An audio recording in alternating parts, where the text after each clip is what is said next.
All right, we are live for this July 1st already. The summer is going by too quickly, isn't it, Peter? Welcome to this Life in Linux number 13. I'm waiting for a Switch to Linux to join. He had some late errands to run.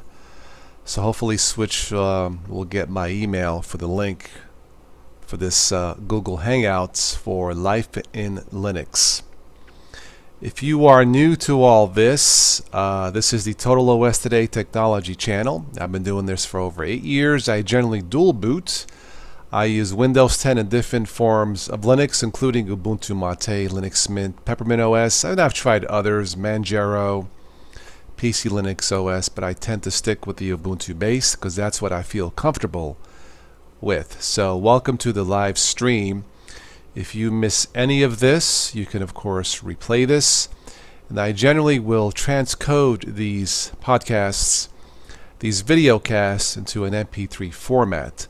So those of you who would like to listen to this during work or on the road driving, I will post a link for this on the Patreon page if you would want to support the channel that way.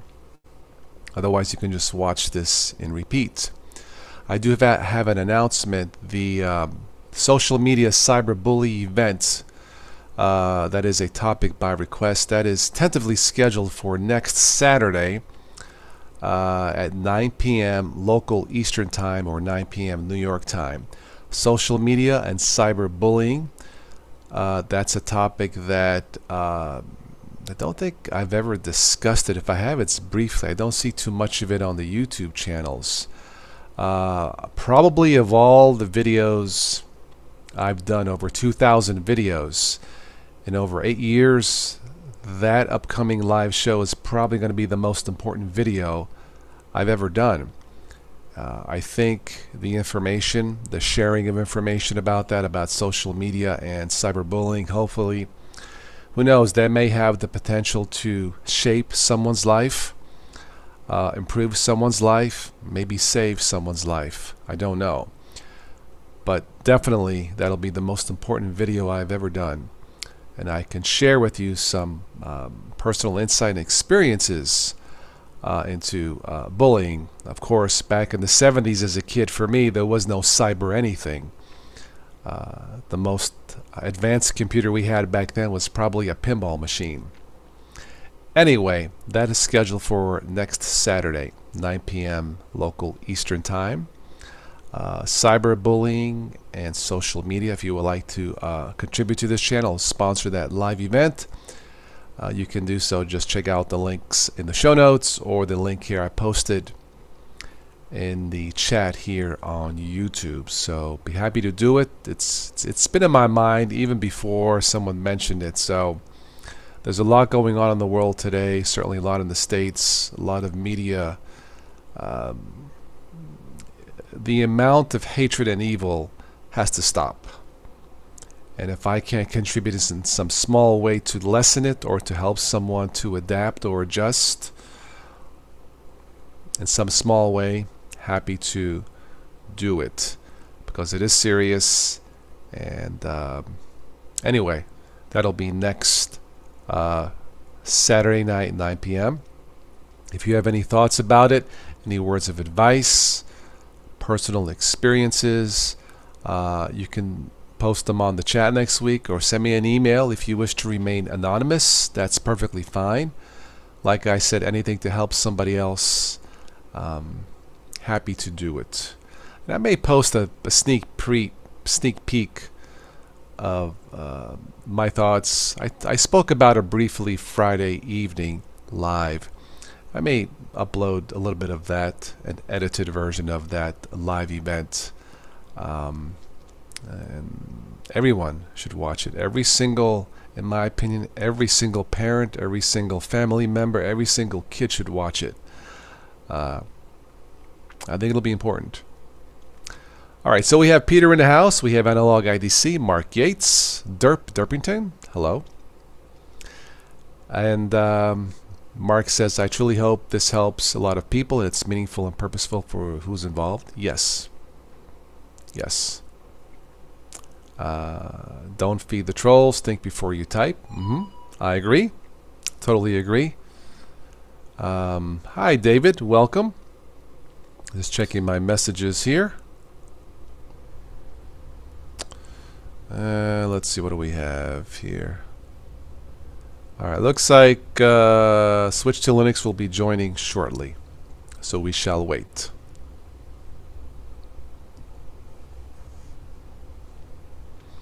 Everyone should strive for the better.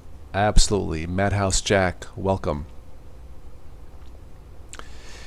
Yeah, it's, one thing about posting stuff on the web, whether you have a comment, a rant, a feeling, my advice in general, if you have to think about posting that comment, if you have to think about it, the answer is probably no, don't do it.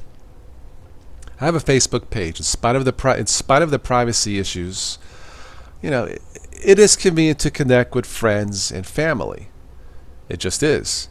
But I generally avoid religious stuff or politics, unless it's neutral stuff, But as far as posting any stuff on the web, if you have to think about it or not sure or the feeling's not right, then the answer is no.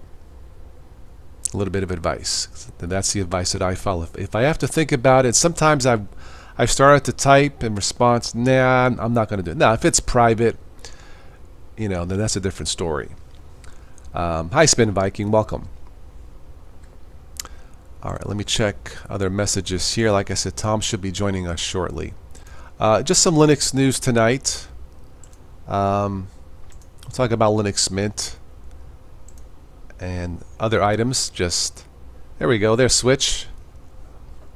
Let me just type in OK. I know some of you have not been getting the YouTube notifications. I can't fix that. That's just the way they operate. I don't have a set schedule, and I apologize. The income from YouTube and everything in general just isn't enough for me to do this full time and have a set schedule. Somebody asked if I would be willing to do this full time. If the income was there, absolutely.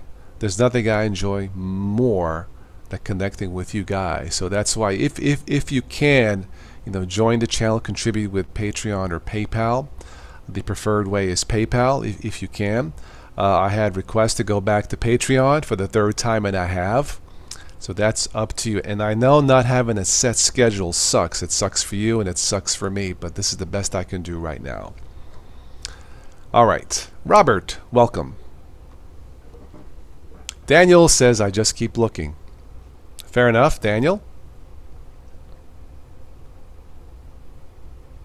Those of you who are contributing or to the live show and the channel, I respond. I always respond with an email in private. So if I missed anybody, I apologize. I don't think I have, but I try to respond to everybody in one form or another. If you want to be anonymous, that's perfectly fine. Hi, Joe. Welcome.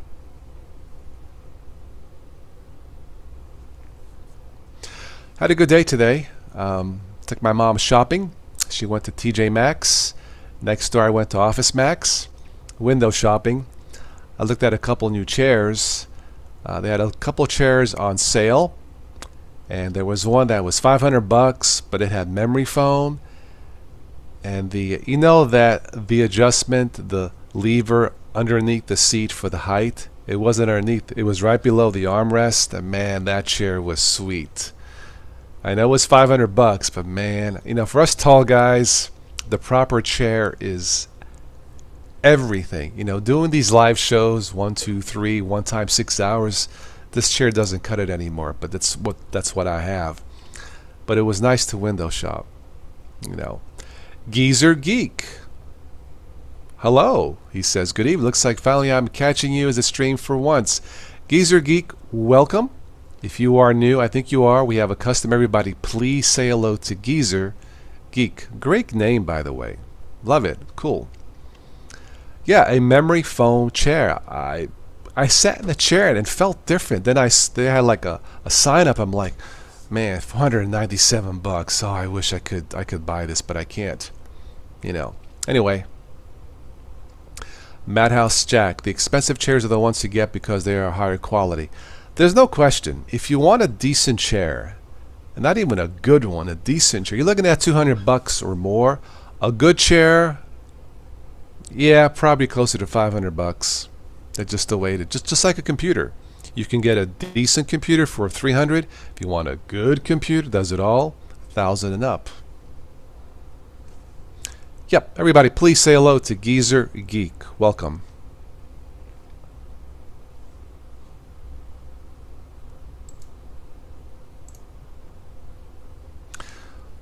And I'll post the link in there again if you would like to contribute to the channel or sponsor that live event next week. I've had a few people contribute. Thank you. Honestly, I would have done the show if I had 0 contributions. It's just too important to put a price on it. But anyway, hope everyone had a great weekend, a great Sunday. I went swimming today. It felt great. Good exercise. I wish I could do it every day. It felt good.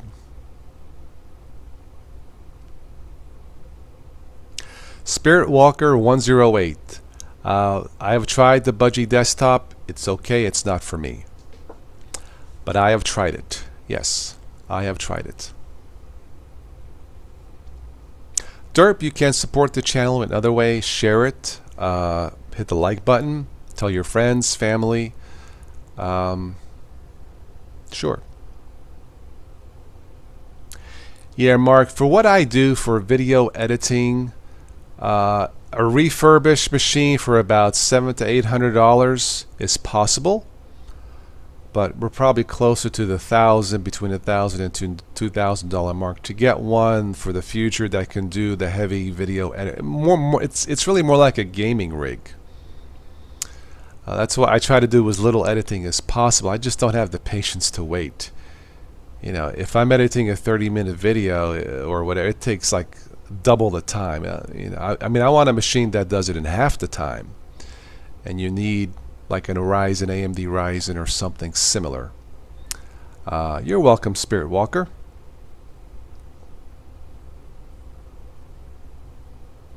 There's a panel issue in Ubuntu Budgie. Okay.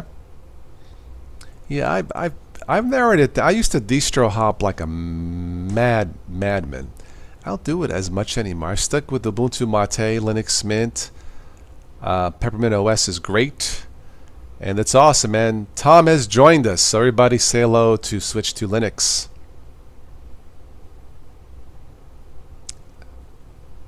Get your microphone fixed, and we can chat. Anyway.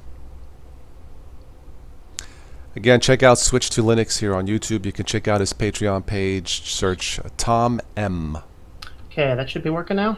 That is working. Welcome. All right. Now let me fix my audio so you're not getting reverberation. It's all good. I can hear you guys. So I'm assuming you guys in chat can hear him too, right? All right, check. Very good. Let's see. The rendering time. We're just talking about rendering times in a computer. Yeah. Unless you have a high-end machine, I mean, the rendering times can take forever. That's why I got a Ryzen. There you go. There you go. Yeah, Ryzen's good. Yeah, figure for a machine, $1,000 is probably where you want to be, or where I want to be. Yeah. I was telling the folks here, I took my mom to TJ Maxx shopping. Next door there was Office Max, and I went window shopping. They had 2 nice chairs. One was a couple $100, was nice. One was almost $500 with memory foam. Man, that was sweet. And I had my credit card. I'm like, nah, I can't do it. I can't do it, man. Can't do it. I wanted to, but I knew if I buy it, I'll never get a computer this year. So, but I sat in it. I'm like, this is nice. All that was missing was like a beer holder. Cup holder's all that was missing. So close, I know. Greetings, everybody. I will be on the chat on my Christian channel, Our Walk in Christ. So this is switched. Okay. It'd be on this computer for a little bit. So greetings, everybody. Okay. So Peter, hello there. Mark, I see Mark. Spirit Walker, hello. Madhouse, Finn Viking, David, Robert Fitzpatrick, Derpington, Geezer Geek, Madhouse, Analog, hello all. All right. Tom, I've told everybody here right now. I'm going to schedule that social media cyberbullying podcast next Saturday night at 9 p.m. Are you available? Saturday 9. Ooh, that one's gonna be close. I did finally get my schedule. It looks like Okay. I might be busy Saturday evening. Okay, you let me know. Um, I try to do it at a time because I know you've got your own things going on, and I got my own thing going on. And I thought Saturday because it's the weekend. It's not a Sunday night where people got to work the next day. You know what I mean? So it's yeah. My summer is a little weird because the kid I spend the weekend with, since he works now, we kind of have to work around his work schedule because Okay. I got the flexible schedule, of course, and he doesn't have quite a understood. schedule. Okay. I think we're doing a movie night next Saturday. But we could do 10 might be safer. I'm not completely sure, but okay. Well, I haven't. I'm gonna upload a preview video, then post at the time. So, I just thought at 9 because it's not too late, but it's hard to accommodate all the time zones. So I can tell you Friday 9 would work. I could adjust my news. Okay. Sunday could work. Okay, Saturday yeah, can work at some point. Just probably like 9's going to be cutting it really close. Okay, so you're thinking for you better at night than adjust your newscast, your news video. Yeah, that'd be a good thing too, to put news on hold for the day, and we could join it. I could stream my news, you could stream that simultaneously, and then whoever else shows on, we can do. So okay, same thing I did with Tech Lore, where we both streamed it simultaneously. It worked out really well. Okay.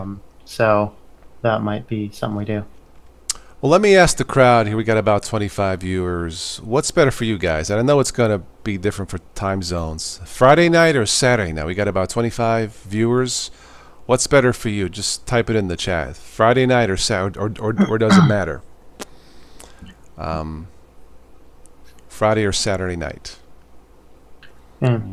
We were talking chairs. Yeah, $100 chairs. You got to go at least $200 or more. And the $500 chair, you're probably going to be safe. Anyway, $50, man. And I enjoy it. No, thank you. I messed up my back years. I am buying no $50 chair. Sorry. Yeah. Joe Johnson says, did I get Concast all straightened out? The problem actually it was a multifaceted error that I traced part of it down to cloud servers 1.1.1.1, part of it down to a router DHCP hiccup, and part of it down to possibly either a cable or some other issue in the way. So a combination of all three things, and I haven't had any issues with the internet since. I'm slightly worried it could be some issue on the motherboard, but once I reset everything in the router, I did like a hard router reset, and I set this computer to have its own static IP address on my network, I have had zero problems. So, okay. I don't know. Weird. Okay. Weird. Scott Langutz, I need to look into a big guy's chair that is comfortable. Well, I'm big as in tall, not like round or heavy. I'm 6'2", about 190. But I messed up my back years ago. Finding the right chair for me is... I mean, if I didn't have the issues, I could probably go with the cheap chair. But I can't do that no more because I feel it eventually. So that's why you may notice sometimes I'll do this trying to get comfortable. I mean, I fixed this chair once, but you could only go so far. So looks like some of you are saying either Spirit Walker after 10 p.m. Okay. Katie, shut up. Doesn't matter which night, Robert. Okay. Hello, everyone. How are you guys doing? Daniel says either night. Okay. Hello, Kitty. Kitty has showed up. All right, we'll give us a few more minutes. So what are we talking about tonight? Well, I got some random Linux news. Okay. That I picked off the web. This was Linux Mint Week, so we can talk all things minty, maybe if you want. And there's some random stuff. Maybe I'll toss in some nonsense stuff later if it's not too late. Analog says you're glad you can make a donation through Visa. Yeah, PayPal is probably the least complicated way to contribute, as far as I know. I don't know if, Tom, you have any suggestions. Patreon works, but I think PayPal's simpler. Yeah, I mean, Yeah. there's PayPal. There's a few other items as well, and but for the most part, no. PayPal is, and that's I'm using right now. I'm using exclusively PayPal on my membership site. I'm going to want to branch out to other ways. Like I think I'm going to put an address on there, so if someone wants to mail a money order or something. I like to, I want to do less, not more work, because I have enough with this in life. But it's worth it to me, if somebody wants to be $25 or so. Anonymously with a money order, I'm okay with that. Yeah, somebody gave me suggestions for the rewards on Patreon. Honestly, right now, the only quote reward is I transcode these video casts into an MP3 file for the patrons. So you can take it as a podcast if you wish. Any other suggestions for rewards? And I do it for everybody. I'm not going to make it exclusive. It's almost like a paywall, and I don't like that. It's hard to have decent rewards, and I mean, you can get any of my digital books rather than buying my digital books. DRM free copy of my books on my Patreon. I think right now it's at any level on Patreon, but I'm going to be changing that when I get my site launched to $5 a month or more. And that way, you can get access to every ebook I ever do, things like that. And then I'll put in my streams as well after I take them offline and edit them. I'll put the streams up there, so they're not technically paywalled, but it's close. And maybe one night I may do a private stream through Patreon for the patrons. Private chat as an exclusive. I think that would be nice, but like you, I think that'd be all right. Something like that to say thank you those who took the extra step, and I think that's fair. So look for a private thing maybe sometime this summer. Well, I have all my 5 patrons join me live. I don't push Patreon on them, I'll be honest. I should, but I've only got the 5. Thank you, by the way, all 5. I do appreciate it. I try to do some exclusive Patreon live streams and other things, and my patrons are just like, we don't care. Just keep doing what you're doing. And so, when I have like 50, it's probably going to be different for sure. And I'll be more cognizant, but when I have 50 patrons, I can probably afford to take more time out of my web design work and more time into this. Right. That's kind of cool. Yeah, somebody had asked me, like, if I could do this full time, if somebody donated or if contributions reached $3,000 a month or more. And I said, with that, I could probably do. I don't have house payment, car payment, so it's doable. Now, if I had a house or car payment, probably couldn't do it. But that's doable. That is so the answer is yes. If we hit that rate, sure, I would consider doing this with the set schedule. I know what my absolute minimum budget is for operating my entire household, and this covers maybe 20% of that. So, Joe Johnson asked what router I'm using. No, I'm not using a Linksys router. I'm actually using pfSense on a custom build. Okay. Joe, you had problem with PayPal? Gee, wow, they sure. I've never had a problem. There's a few PayPal absolute horror stories. Okay.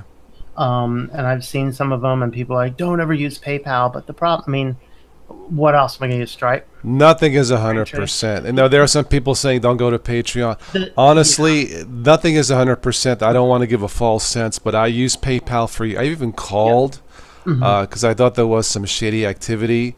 I did call. The person spoke English. They said, no, sir, that's just a spam email, ignored. So they've been good, and it works. They have good customer service. They do. Yeah. The safest way at all, and from web design work doing e-commerce stuff, the safest way of all is if you get a payment merchant gateway through your bank. But those generally cost a minimum of $100 a month plus 1% fees.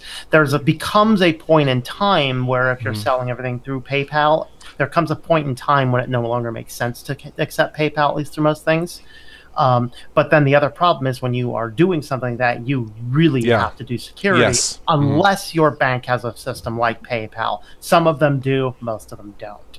Yeah, there's no such thing as 100% unhackable anything. But with PayPal, for me, and for a lot of you, 99.9% is probably going to be all right. Look, if I didn't use it, I would not recommend it. You guys know that by now. Bart, Thank you. Super chat's another way. Anyway, Bart Hainig. Yeah. DistroTube, hello. How's it going, Derek? DT, would you like to join us? Since you're not on the Vegemite anymore.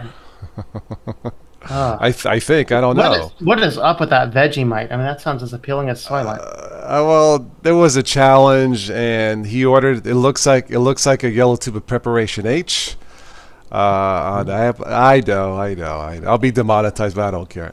Anyway, he bought it. He tried it. It's not as bad as it. It's very strong. It's like a little.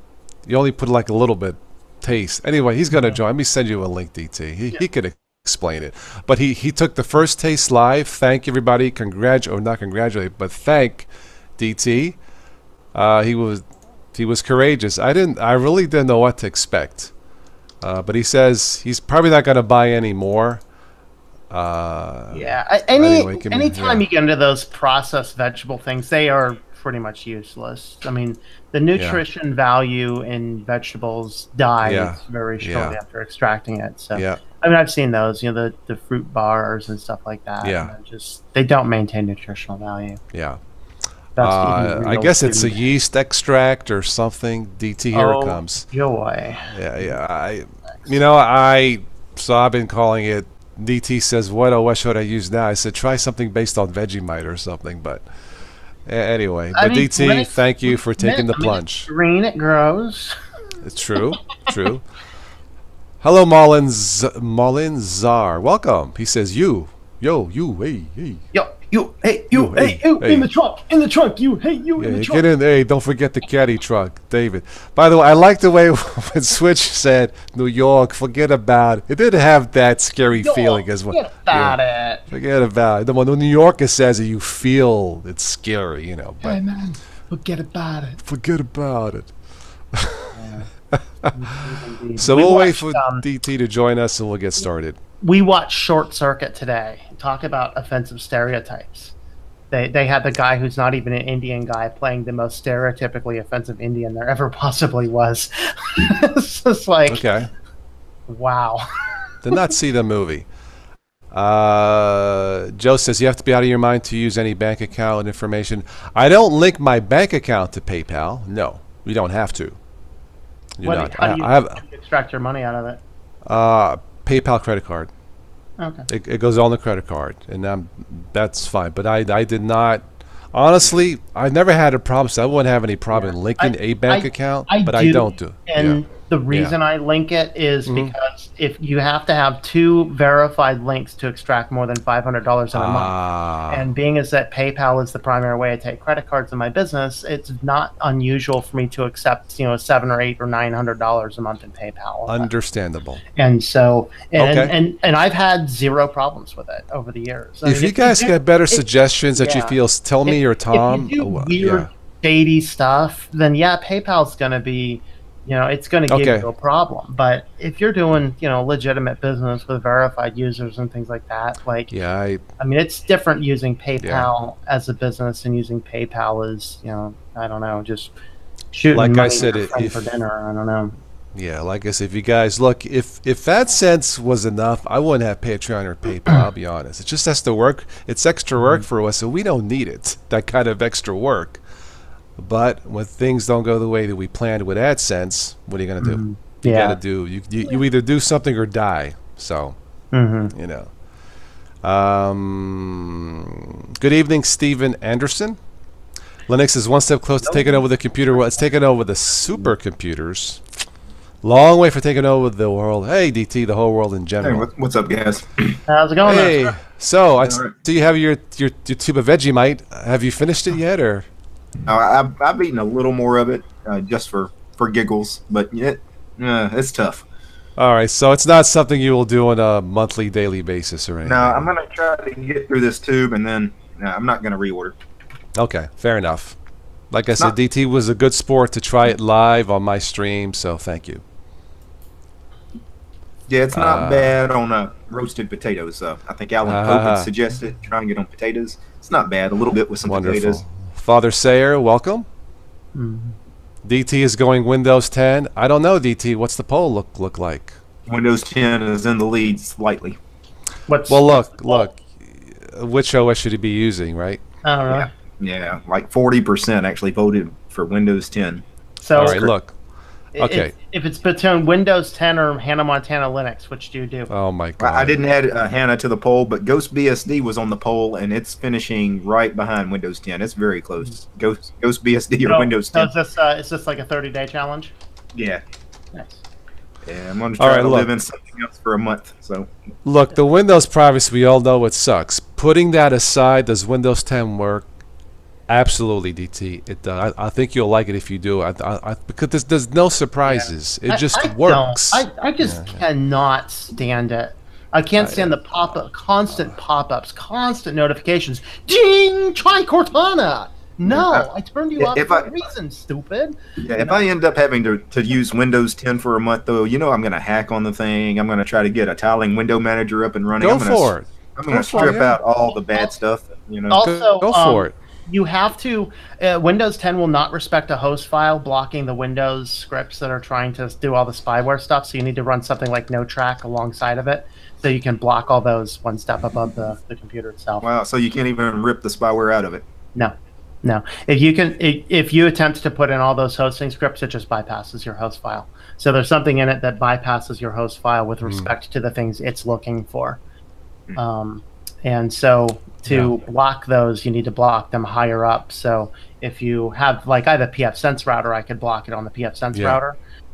If you don't have that, then just get a Raspberry Pi or something and run no script or Pi-hole or something. Yeah. I've got a Pi here. I've been needing to do something with. So hey, Pi-hole. There you go. you can run Windows and Pi-hole. The Pi-hole. Hey, the Pi-hole. Shut your Pi-hole. Hey, Windows 10. Shut your Pi-hole. Hey, shut your freaking... No. I haven't heard that in my New York. Hey, shut your freaking Pi-hole. Oh, my God. All right. Well, welcome everybody here to the stream. Thank you, everyone joining in. Of course, thanks to Derek DT. Check out DistroTube, also on Patreon. Tom on Switch to Linux, Tom M on Patreon. He's kind of obscure on Patreon. You got to type in Tom M exactly, right? Okay. If you check out switchtolinux.com/support, that actually links you to all of the places. Okay. I did put your switchtolinux.com link below in the show notes. So okay. All right. Welcome to another Life in Linux podcast. I think this is number 13. I think so, or 12. I lost track. Anyway, welcome back. I have DT from DistroTube, Derek. I have Tom Switch Linux, Total OS today. My name is Carmine. Once I had a package from UPS when I lived in Florida, and he knocks on the door, package for Carmini. Really? Really? Carmine, like that car is, my friends call me Carmen, Carmini. Anyway, TOS works great also, Total OS today, so welcome all. This Life in Linux was created by request. Me and Tom usually co-host it. Sometimes we have other guests. We try to focus for newbies as much as we can. Tonight we'll do some Linux news, and we'll talk all things Minty. This was the Linux Mint past week for all the Linux final versions of the latest Linux Mint 19, Linux Mint 19 for XFCE, Mate, and Cinnamon desktop environment. So we'll talk a little bit about that. All three I think are pretty good for beginners. Myself, I'm a Mate guy. As DT says, Mate and meatballs, since I'm Italian. So we'll talk about that, some Linux news, and we have time. Maybe we'll finish up on some nonsense stuff towards the end. So once again, welcome everybody here in the chat. All right, you guys want to get started with some news, or you want me to get started? What do you want to do? Hit us with some hard-hitting news. Well, I don't know if it's hard-hitting, but let's see. OpenShot Video Editor 2.4.2 has been released with many improvements. It seems like every release it says many improvements. Guys, I have never had any luck in Linux video editing except with Kdenlive. What say you? I've tried OpenShot before, and it always just seemed buggy and just a complete crash fest. Yeah, so, yeah. Okay. I started on OpenShot, and it worked when I started on it, and then they pushed an update which made it infinitely more complicated and not any more robust, and so I'm just like, I'm done with it. Okay. No, I would love to have a different... Honestly, my backup video editor, not quite as robust, but completely stable, is Shotcut. It's pretty good. It's great, and it's in Windows too. Very stable. I wish it had some extras like making titles, like in Kdenlive you can create titles and stuff like that. You can't do that yet, but as a backup to Kdenlive, Shotcut is superb in my opinion. It's never let me down, and I think it renders faster too, depending on what hardware specs. Have you guys tried Shotcut? I haven't. Okay. I'm not. No, I haven't. I've tried TV. All right. Yeah, Well, TV is not bad. Well, if you download Windows 10 for your challenge, try Shotcut, DT. Yeah. And all Kdenlive right. though renders pretty fast. Are you telling it to use all the cores of your CPU? Yeah. Okay. Yeah. Shotcut just feels faster. I don't know. Okay. Anyway, but you can try Shotcut. All right. So OpenShot, maybe it has. I haven't had luck. Haven't good luck except Kdenlive and Shotcut. All right. What else do I have? A Steam Linux use for June is at 0.52%. That, I believe, is a drop. Of course, Steam, the gaming client. If gaming is going to be one of the highlights for Linux for the desktop of the future, they need a signature game. Like Microsoft has Halo. Sony, well, I don't know what Sony has, to be honest, but unless Linux can get a signature game and have graphics drivers that actually work with your graphics card, it's going to be a challenge, in my opinion. I don't know what you guys think. I mean, TuxCart, man. Yeah. TuxCart is great. Yeah. We have some signature games. They're just not AAA kind of games, That's okay. Well, there you go. Yeah, I don't think TuxCart and the Master Chief quite can compare the two, but. Anyway, speaking of Halo 6 is coming out this fall. I can't wait. The Master Chief, or the Master Chef is coming back. Anyway, what else do I have here? Well, we're going to be talking about Linux Mint. So the new Linux Mint, they call it the Mint Box Mini 2, is out, shipping worldwide with Linux Mint 19 Tera. You have a couple options here. One is $299. The other one is $350. I think one is 4 gigs of RAM. The other one is 8. These are not powerhouse machines by any stretch, but they're not. Yeah, go ahead. Because these are actually Fitlet PCs. It's the same thing I'm using to run my router. Okay. Now, depending on which model they have, these are quad core. Okay. They support. I forget exactly how much RAM they support. Maybe up to 16 gig. I'm running 6 in mine, and they are actually more powerful than you would think. Now, one of the things you need to do is you need to get into the BIOS and ramp it up a little bit. At least how mine shipped, which wasn't a Mint box, is just a no operating system one.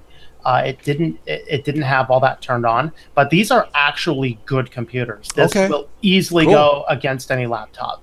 Fair. Okay, cool. Well, I think that's great. Yeah. Yeah, very good computers. I highly recommend it. Great name, Mint Box, easy to remember. Of course, it has Linux Mint, solid distro for the last and honestly, 10 the years. Price is not bad. $350 for 8 gigs of RAM and 128 gig SSD. Yeah, the processor's not the greatest, but it's a quad core. Right. Intel. Yeah. So you got integrated graphics. It's doable. It's sellable. I don't know how many they sell, but it's definitely sellable. So you output, you got mini DP and HDMI for your displays. Yeah, it's not bad. It's not bad. See, again, that $400 seems to be the threshold where it might be tough convincing a Windows user to try a Linux machine. That's why when you see machines that are 800, 900, 1,000 and higher, like System 76, which I'm sure are superb machines, it's tough for the mass market. It's just tough. Yeah. It takes a lot of convincing. Anyway, all right. And what else do I have? Somebody mentioned Pure OS. Have I tried it? No, I did some research. I guess it's Debian based. It's been endorsed by the Free Software Foundation, the FSF. It runs GNOME, not my favorite desktop. But hey, it's been endorsed by them, so maybe it might be worth trying out. But Pure OS, it says Pure OS can be personalized using GNOME extensions and the tweak tool when the extensions work, of course. but I have not tried Pure OS. I might. DT, have you tried it? I haven't tried it either. People keep asking me about it. Okay. I mean, it's a neat distro. I mean, it's one of the, it's endorsed by the Free Software Foundation. Okay. Yeah. You know, I would never run one of those FSF distros on my main production machine because I know I'm going to have to add proprietary stuff to the distro to do what I need to do. So it really doesn't make sense for me to even get into that because I'm going to install the proprietary NVIDIA drivers. I can tell you that now. So, yeah, you know, my machines do not take what I call the extra video drivers, thank God.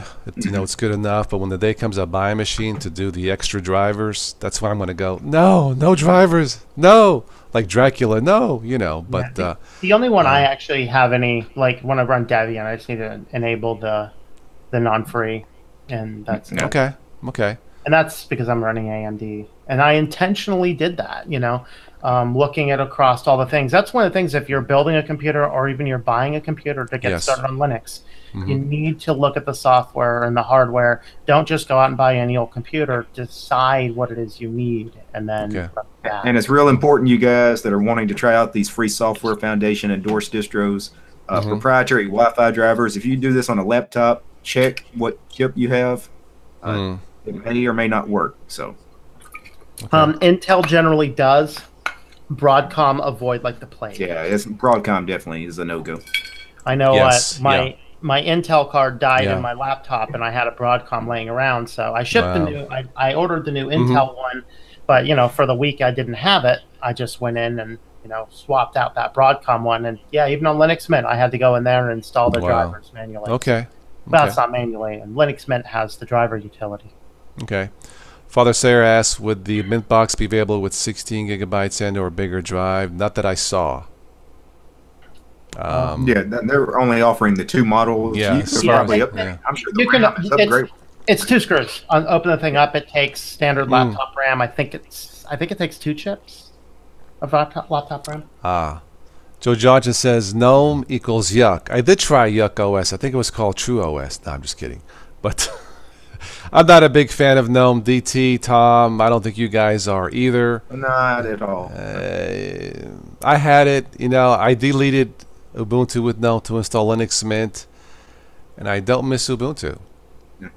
About the heaviest desktop environment you're going to get me to say I like, I'm okay with XFCE. I can go there, but that's fairly light, though. Yeah. Anything heavier than XFCE. Okay. Well, then it's not for you. Okay.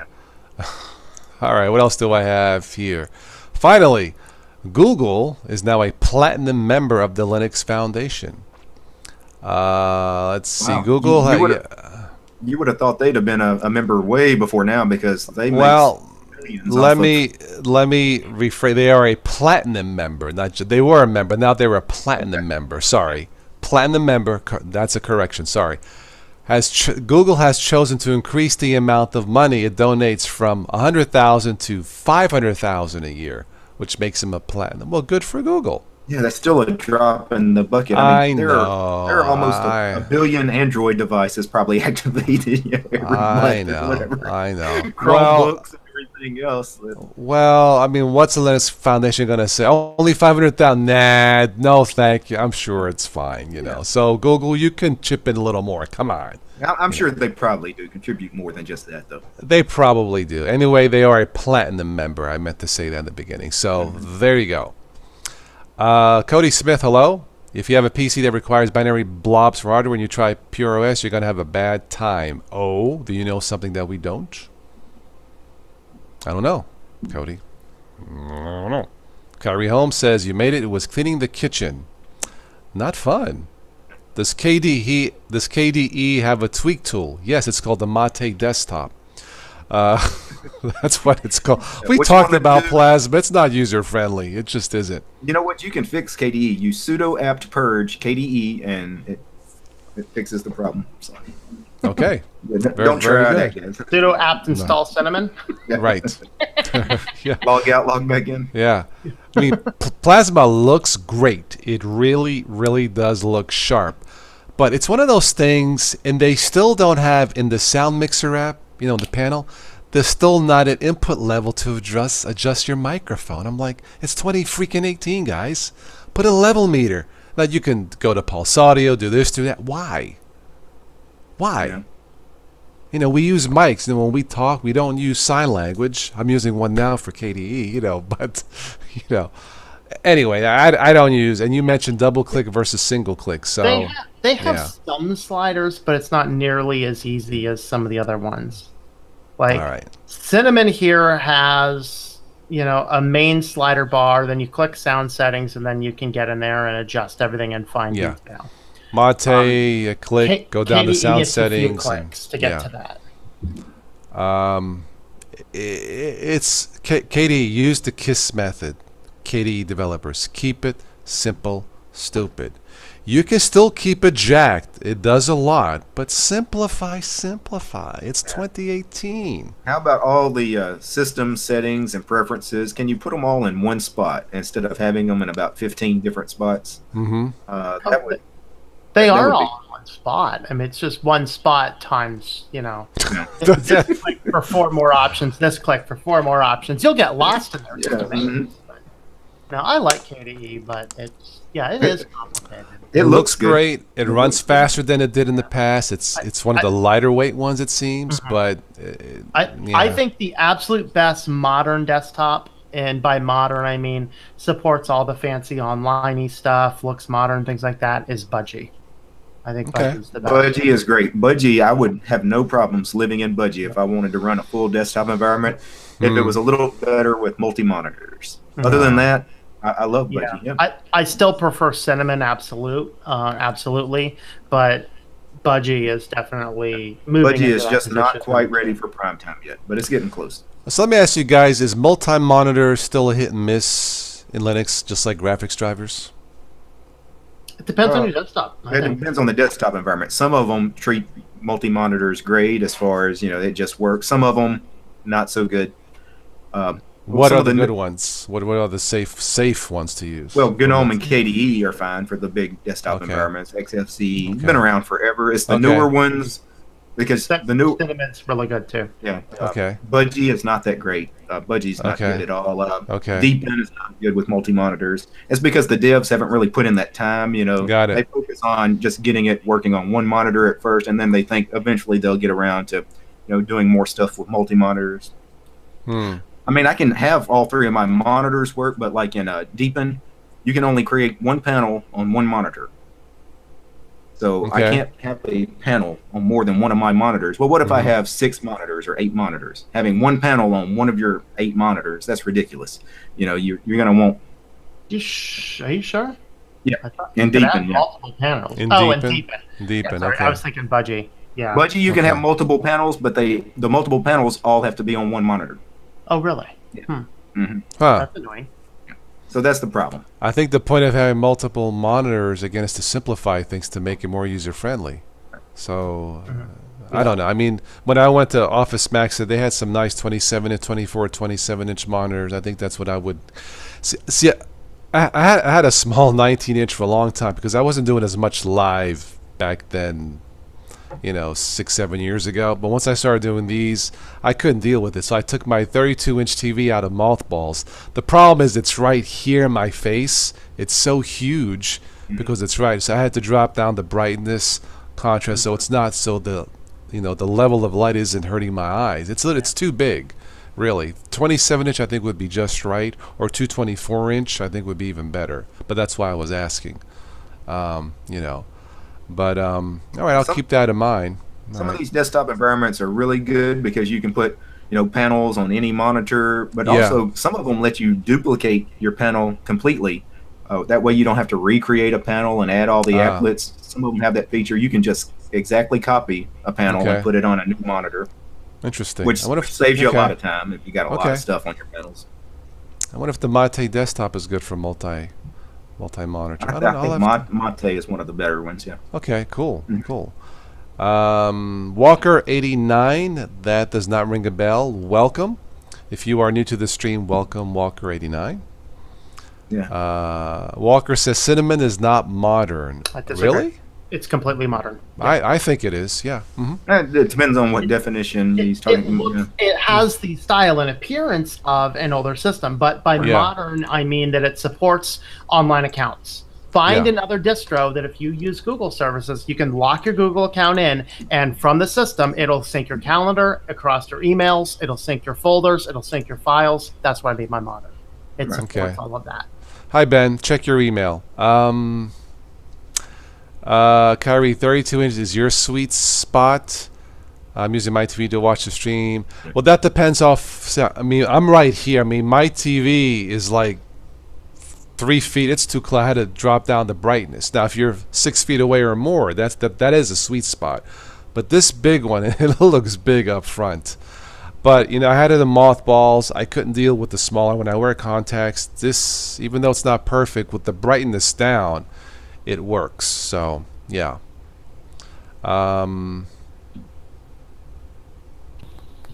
Hey guys. Hey, Hi, Ben. Hey, Ben, how's it going? Welcome. Okay. Derek, Let's see. I finally finished that i3 install. Took All right. about an hour. Uh, As with anything in Gen 2, it takes forever. yeah, i3 is a small program. It shouldn't take that long to compile. Is it just the Took a config? well, there was a lot of dependencies, ironically, so yeah, it took a little while. Oh, okay. I thought However, i3 was my ZSH theme doesn't look exactly correct, but I'll fix that later. Okay. Randy, welcome. Peppermint is the first OS you ran for 4 months without a problem. You mean, wow, the first Linux distro that you haven't had a problem with? Really? Or maybe he's talking about the first operating system period, like Windows included, Mac maybe. Oh, okay. Okay. All right. Hey, if it works, keep it. I mean, the best OS is the one that works, so keep it. All right. So we talked about multi-monitors. We had some Linux news. If you guys have a Linux news item you want us to talk about, put it in the chat. But let's go ahead and talk about Wait a minute. Linux Mint. Yeah. I want to show you this new build that I'm getting for my birthday soon. Oh, happy birthday. It's not today, it's on the 16th, man. Okay. Happy PC birthday anyway. We're good. Yeah, happy birthday. PC part picker. Okay. Oh, I see. It'll Yeah. be turning Jeez. 27. See, somebody gets all the new stuff. Let me tell you. My God. It's an AMD build, it's a Ryzen. Oh, excuse You don't me. like it, man. You don't like it. Okay. Watch AMD it. Ryzen. Yeah, Cool. I've Nice. never, Dynamic XFCE background. How to set a dynamic I'm What guessing. is- I'm guessing he means a background that, like, maybe that's a live? for each desktop. I'm not sure what you mean. I'm not sure, I don't Penguin. want a Penguin, what do you mean by Specify. dynamic? Yeah. I've used XFC for years. I could never figure out how to set a dynamic changing background. I Oh, think you mean a background Zor, that changes? like a live background? I'm guessing a background. It's XFC. I don't know if it even supports. There, like, by that, do they mean a background that changes every few minutes? Like with Variety, the program Yeah. Variety, the wallpaper change. That's not what I'm thinking. I'm thinking like a live wallpaper. Yeah. XFC does support changing wallpapers in the Background that Oh, changes time. Yeah. That's Variety. Okay. That's Variety. Yes, it can do that. That's not a problem. Yeah. But So if you just want a wallpaper that doesn't move, that just changes every so often, you can do that natively. Okay. Okay. However, Yeah, if that's if what you you want. want- I don't have that app, but yeah. actually, let me look that up for him. Hold on. Live wallpaper. Kyrie says you're up on the TV as you mean within 3 feet and doesn't bother your eyes, Kyrie? Okay. Like I had to turn down the brightness. It's just too much. But that's But I wear Ooh. glasses or contacts, so yeah. I found I did a bit of Googling here, Toss, and I found him a GitHub page by Martin Burr that actually has an XFCE live wallpaper script. So this might be of some help. It's all Penguin, it it's is. called Variety, a wallpaper changer. Yeah. Yeah, but this is just to throw this out there. If he wants a little Python script, this is running a terminal, just a warning, but it's relatively easy to do. And it's just a thought, he can just try this out. And it's got a grub picture, yada, yada, yada. It looks like Okay. this might be of some help. I mean, Okay. and I can even make a video on how to set this up if he wants me to. Okay. But I'll link this in the YouTube chat for him. Sure. Go ahead. Yeah. All right. Okay. Kyrie says you wear glasses too. Okay. Well, I'm wearing contacts now, but look, all I can say is 32-inch for me, just a little bit on the too big side for being up close. So yeah. Yeah, I agree. It's kind of nutty. Yeah. 24 to 27-inch for me would be the sweet spot. Yeah, I use 21-inch monitors. One's a TV and one's a 24-inch Okay. I monitor. think I have two 24s and a 27, I think is what I'm running. I think that's fine. DT, what do you use for monitors? I use 3 24-inch monitors. Okay. Okay. I don't have the desk real estate for that. I built a U desk. Yeah, I have a You- L-shaped desk. You need an L or I was just gonna say L shape. Yeah. I don't. I just have a flat. Yeah. I have a good standard L desk, and then I have one of those giant 70s teacher's desk, which is kind of my main one. So I just kind of built a U out of it. Guys, look what I have. It's a System 76 laptop. Nice. Nice. This is the Lemur, the 2016 model. Mhm. They rebuilt it recently because the battery was falling out and all of that. Yeah. And unfortunately, they put Ubuntu with GNOME on it. Well, that's what that Pop OS is out of the box for them, right? Papas. Yeah. Yeah, Papas, unfortunately, Papas. well, what Yeah. I told them was, I don't want Pop OS. I want Ubuntu reimaged on it. I'm going to take that Ubuntu crap off of here and put Arch on it. Really? Okay. I mean, I don't hate Ubuntu. It's just that I want something more customizable to my liking. Okay. Put Arch on it instead. All right. All right. Let's go into the main topic for this Life in Linux. Let's talk Linux Mint. This was Linux Mint week, the past week. The XFCE, Cinnamon, and Mate desktops for Linux Mint have been released. Great for newbies if you are a newbie. If you are, don't be shy, by the way, and say hello. You don't have to, ask a question, or you can just say hello and let us know that you're new and you're trying Linux for the first time. Linux Mint is great. It's one of my top 5, top 10 for newbies. Linux Mint does make a Debian version. I would probably stay away from that if you weren't completely new.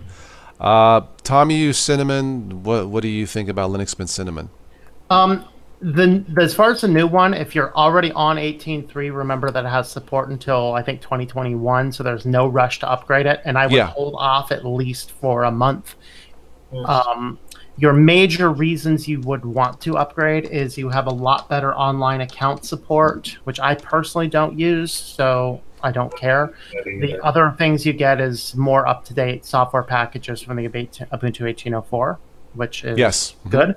Yeah. But I looked at all those over, and I was like, well, the only ones I really care about are LibreOffice 6 and GIMP 210, both of which you can install without getting Mint 19. So Mint 19 shipped with GIMP 2.8, didn't it? Okay. It did. Yes, it did, in fact. I showed on my video how to put 210 on it for those who wanted 210. Yeah, awesome. Yeah. 18 has. Exactly. I haven't tested it yet, guys, but I heard Matthew Moore earlier tonight in my appearance talk about it, and he wasn't too impressed. But I have yet to... It hasn't changed a lot. No, for appearances, it really. You're right. I mean, I installed it in one of my machines, a dual core, 4 gigs, and it's absolutely fine. It doesn't struggle like Ubuntu struggled a little bit in terms of resource usage. Linux Mint is great. Because it's my test machine, I put the latest. But if I had Linux Mint 18.3 on this, I would not feel the need to upgrade. Just because everything works the way it is. So. Yeah, I'm probably just going to install 18.3 if I do install Mint, because truthfully, I don't. If it's not that much a diff, I might as well just not worry about it. Okay, keep what's stable. And we will still see some bugs come in it now. So I'm not going to something like that. No. We have a newbie in the house, Nick Hudson. Everybody, please say hello to Nick. Make him feel comfortable. Mr. Nick. Welcome. How are you? Nick, if we may ask, what do you use? And if you're only a Windows user, that's okay, not a problem. Just let us know. And if you're only a Windows user, you can give DT some advice on trying out Windows 10, because DT's a chicken. Speaking of Windows 10, man. Another laptop in the house out of my 5. This HP here it has 8 gigs of RAM, a Core i5, yada yada yada. However, even on its SSD, which is a Samsung 850 Evo, mind you, it just doesn't seem to like Windows 10. It's shipped with Windows 7, but when I bought it off eBay, it did not like Windows 10 when I got it. So I thought I could try and update the RAM. Maybe that'll help it. Nope. I put an SSD, still nothing. So unfortunately, I'm just going to chuck Windows 10 back on it and call it a day. Because Ben, you remind me of that show. What's that show called where people are like pack rats and they have all this? How many systems do you have, man? 2 towers and 5 laptops. Oh, well, that beats me. DT, what about you? What was that? 5 laptops and 2 desktops. How many computers? Yeah, I have 2 laptops, 1 desktop. We don't count stuff that's not running and is in the closet missing parts. Yeah, just 3 that are up and running. Probably have more laptops than most people can shake a stick at. Okay, Joe Petrie says Hoarders. Is that the name of the show? Oh, okay. I have, I think I have a Surface. I have a main writing computer that's Peppermint. I have a main work computer that is Windows 7. I have a backup laptop work computer that is Linux Mint. I have a desktop, which is this one. I have a secondary desktop and a Mac Mini. I think those are all the ones I have in active use. I do have a Windows 10 mini PC junker down here, just in case I need to walk somebody through a Windows 10 thing. But okay, Nick was saying primarily Windows, experimenting with dual booting. Okay, Nick, if you're gonna dual boot, back up. You should be backing up anyway. Back up on hardware, external hard drives. I got 3 of them, bunch of USBs. Back up just in case something happens. Dual booting can be relatively safe. I recommend you use Ubuntu base because they have an automatic installer for dual booting. It'll say, do you wish to install alongside? If it doesn't say that, then it gets a little bit more complicated. You have to create some free space in the Windows Partition Manager, Disk Management, and use that free space to do a custom install. That can get tricky. If it says Ubuntu or whatever, says we notice you're running Windows 10, do you want us to install it alongside that? That's usually, I won't say 100% safe, but 99% safe. If you don't see that, try a different distro. You're better off if you have a spare machine. That's the best and safest way. If you don't have that, I would go with the live USB stick first and try it that way just to get the feel for it. But be careful dual booting. It can be safe. But some distros don't have a newbie installer. Yeah, okay. and if you are doing it on a desktop computer, just install a secondary hard drive. Take out the Windows hard drive first, install the distro, and then plug the Windows hard drive back in. And if you really want to play it safe, try it in a VirtualBox or a VMware first. You could. If you really want to play it safe. You could. I prefer a live USB stick. But yeah, virtual machine is fine, but to get the true feel, either a dual boot or a spare machine. Okay. Yeah. All right. So, there's plenty of options to try out Linux for the first time if you want to do it. Yeah. Francisco Santos, mate or cinnamon? Tom, you like then there's XFC. I prefer mate. I've liked it since the beginning that Linux Mint came out with the Mate desktop. It's been 6 years now or so. There's just something about it. You know, it's maybe old-fashioned, but not too old-fashioned looking, like if that makes sense. And plus, you know what? I'm sorry, but I'm into weather apps, and the Mate desktop has the best weather app, in my opinion, hands down. I agree. Mate is a great desktop. It's based on the old GNOME 2, which I love, and I love the Mate interface. And I say Mate because it's stable, it works, and there's nothing wrong with it. I mean, it's really easy to customize, really easy to theme if you want. And, you know, for those that are vision impaired like myself, it's really easy to work with. Great dark themes, great light themes. It's just a really cool, easy for newbies. Really, I like it. You know, since you and Tom, Toss, are experienced with Mint, I've never run Mint. Why would I choose Mint Mate or Mint XFCE over Ubuntu Mate over Xubuntu? I mean, what separates those distros? As far as the Mate versions for Ubuntu and Linux Mint, they're close. they're close. If you want something with more customization options out of the box, you want Ubuntu Mate because you can instantly change the look of your desktop. It's like a 7-panel changer, if that's what you're looking for. If you're not into customizations that much, but you just like the way it looks out of the box, then Linux Mint is fine. But if you want the little extra spice to it, as it were, DT, then you want Ubuntu Mate. But they're very close. Tom, how do you see it? I think they're very close. Yeah. I am, overall, I'm not a huge fan of Mate, and I've just had stability issues with it. So I don't run it, and I've given it a fair shot. It's actually what I run on my backup computer. It's Mate, and I've run Linux Mint Mate, and so I've had a lot of stability issues. I've had a lot of little tweaks that are just annoying, not bad enough to wipe it. But I'd say looking at Ubuntu versus Linux Mint, what Linux Mint really brings to the table is they have really done in my opinion, a lot better job making sure everything works well with your hardware when you install it. So, and they have just as many theme options. I'm not sure if they have all the panel viewers you're talking about, but they do have a ton of theme options already. Well, Ubuntu Mate has that. You go to the tweak tool and you can change it. There's like 7 ways to change up. They got the Mutiny and 6 other. The other thing that sets Linux Mint apart is they do have the Linux Mint tool pack, which has a lot of system tools that Ubuntu and other distros don't necessarily have, like the USB image writer. Looking at my computer here. Obviously, some of these are just basic GNOME things, but they have a USB image writer, USB stick formatter. DT, you like to tinker and tweak, so I would go with Ubuntu Mate and try their Mate tweak tool. One thing I did notice about Mint when I took a look at it was it had a ton of backup software. It was strange that Time Shift and Deja Dupe are both installed. I mean, I know they kind of function a little differently. I thought that was interesting. So. And the best part about it is you can do apt remove and take out whatever program you don't want to use. So that's a good thing. Yeah, I use the same apps, whether it's Linux Mint or whatever, Ubuntu Mate. Those apps are, of course, OBS, Kdenlive, GUVC, so it doesn't really matter to me.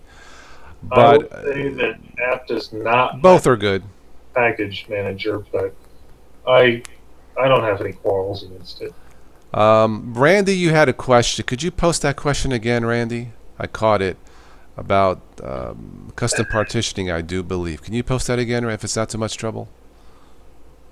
MX 17.1 Linux, Joe likes it. Yeah, I tested it. It's very good. I would have to agree. He was asking about the custom install, putting a home partition on a different drive. Okay. He was asking, was that difficult? If you've never done it, it can be tricky. Yeah. Is it hard to do on a home partition? Yeah, I have not done it personally. DT, Tom? I've set up separate home partitions. I've never done the home partition on a separate drive, like a drive all to itself. No. No, I've not done that either. Yeah. I think. I think doesn't Joe Collins does a lot with that, and he has actually some videos about it specifically. I do custom partitioning, like in my other machine that I dual boot.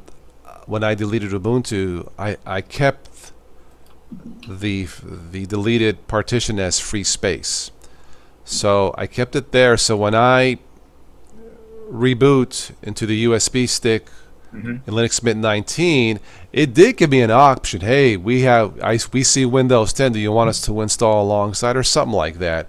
Or erase all or something else. Since I already had the free space, I chose something else option. Not for newbies. It's not hard to learn, but it's not for newbies. I go in there and I create, I believe, 2 partitions, the swap and the mount point, with the / I believe. And that's all. Now you can add a home partition, but that's all I do is 2 partitions because that works for me. I back up first, again, back up and back up again. But as far as custom partitioning, that's all that I need, and that's as far as that's what I would recommend if you wanted to try that. Now keep in mind, if you mess it up, now you got to repair the bootloader, the MBR for Windows. That's why you want to have a backup CD to repair that if you have to. But generally speaking, install alongside Windows 7 or whatever to install Linux, and you should be okay.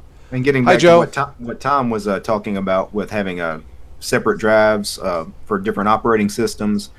Yeah, he was talking about, like, say you want to dual boot Windows and Ubuntu, Yeah. installing Ubuntu to that second drive is Yeah. what Tom- and then unplugging the first one, so there's no chance of you wiping out Windows. Correct. Right. And what that means for me is that my bootloaders are always on whatever disk the operating system's on. Right. I prefer to keep my bootloaders separate. And then what you do is you just, as you're loading the machine, there's always a key to select the boot menu. And I just select that key for the boot menu if I want to load into the alternate system. Right. And what a lot of the hardcore distro hoppers do, people like Big Daddy and Tux Digital and all those guys, they do they have an icy dock, which is basically that's just a drive bay that they can plug in, all these extra SSDs. That's what I use as well. I have an icy dock on mine because that's what I want to be. I use the same computer for backup, for banking, for live streaming, and all that. kind of stuff. Yeah. And then, if you're worried about you don't want to override a certain drive by accident, you just unplug it. So. Yep. Kyrie said just download a boot disk to do an easy MBR repair. Okay. Yeah, there's a boot repair utility for Linux that you can download on from a USB stick that can repair the grub. The easiest one is if you've got a live USB of Ubuntu. They have a tool that you can install on the live USB called Boot Repair, and it just works to repair grub. Yeah, to repair grub. Yes. Yeah. I have tried it and it does work, but I have backup disks of Windows just in case I messed up the MBR in Windows. I haven't done it in a long time, but hey, I was once a newbie too, so. Matter of fact, you can use your live USB stick of Ubuntu to fix Windows. So. Okay. All right. I just happen to have those disks ready for Windows, but sure, yeah. But if you're gonna do a dual boot, use what I call the newbie-friendly installers. I wouldn't do Arch or Gentoo, nothing like that. And choose the first option. Normally install alongside, and that's usually safe. But that, again, before you begin, have a backup, and you should have a backup, even if you don't use Linux or any. Just back up all your stuff, man. Trust me. Don't do it. Don't think about it till it's too late. So, anyway, that's some advice on dual booting. What's left on Linux Mint? We have XFCE. I actually do have the XFCE version on my other ThinkPad. You can tell I like ThinkPads. That one only has 2 gigs of DTs left because he just bought one. That only has 2 gigs of RAM. That had originally Windows XP, I think. I deleted. All I have is Linux Mint. That is solely Linux Mint XFCE. It runs great. It's zippy. It's fast. The XFCE desktop is probably the most plain Jane old-fashioned looking. Of course, you can customize it, but it just works. Nothing ever crashes. I mean, it just works. They're not into fancy. It just works. It never gets updated. You don't have to worry about one day XFCE changing on you. It's still going to be the same XFCE. Yeah, for low RAM machines, that and probably Peppermint OS are probably my 2 top choice if you have 2 gigs of RAM or less. And that's got 2 gigs of RAM, Linux Mint XFCE. I won't say it zips, but it's smooth. It's smooth. Yeah. Speaking of TOS, my Lenovo ThinkPad. Yes. Did I mention that when I bought this, it was not as advertised when I got it? It had a different processor in it. You said it said i7, but it had what did it have? It had an AMD A8 processor. That's the big difference. Yeah, that's a pretty big difference. Well, you know what? I got a pretty good deal on it anyway. I paid $100 for it. Still, it's not bad. Yeah. And so even with the SSD drive I bought for it, I'm about $160 into it. Still worth it? Yeah, I wanted to keep it anyway, but I emailed the guy. He had a pretty good rating on eBay. He's made like 20,000 transactions. And so I emailed him. I said, hey, you know what? I've already installed a drive and I installed Linux on it. When I installed Linux on it, I realized it's running the AMD Radeon graphics. So that's when I knew, hey, no way this is running Intel. But he's right. It's mislabeled on the machine. Somebody inspected it. Said it was a Core i7. Somebody even signed their name to it. I gave him all this information, sent him a picture of it. And he said he was sorry about that. And I told him, well, I want to keep the machine. I was nice about it. I said, mistakes happen. I said, but you know what? It only has 4 gigs of RAM. I really want to upgrade the RAM.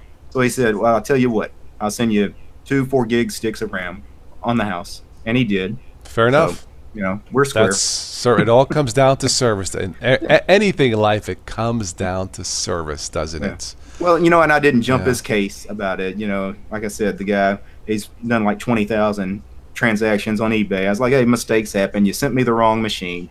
I'm going to keep it. But you know what? Can you help me out? And I asked him for, 4 gigs of extra RAM so I can make this machine instead of 4 gigs, 8 gigs. Well, he sent me 8 gigs of RAM instead of just the 4 I was asking. So, okay. Fair enough. It worked out. So, Joe, you missed me. Yeah, I wasn't sure I was going to be on late. I didn't come on till like 11:30. It was a long day, a long week. I went swimming. It was my cousin Lisa's birthday. Single mom. Her husband died cancer years ago, so I treated her on her birthday. When I had a couple of drinks. I had a tall white Russian drink, not a person, with vodka and stuff, and I was feeling it that night. But 11:30, I jumped on late. But yeah, I wasn't on my usual time. But me and her, we went out to a Greek restaurant, locally owned Greek restaurant. Had a good time, a few drinks. Well, she had a few drinks. She wasn't driving. I had one drink. But that's why I came on later. But it was a long week, and it's just one of those weeks. But anyway, you're right. I didn't come on my Joe. If you want to jump on for tonight, I'll stick on a little bit longer. I'll tell you what, Joe has become quite the gamer. If you guys see him play Stick Overkill, he's really turning into the first-person shooter. Sounds like a challenge. I don't know. Let's see. Logan Goodwin. That sounds like a new name on the chat. Please, everybody say hello to Logan Goodwin. Greetings. And if you're not new, you're welcome anyway. All right, let's invite Joey to the chat since we missed him Friday night. All right.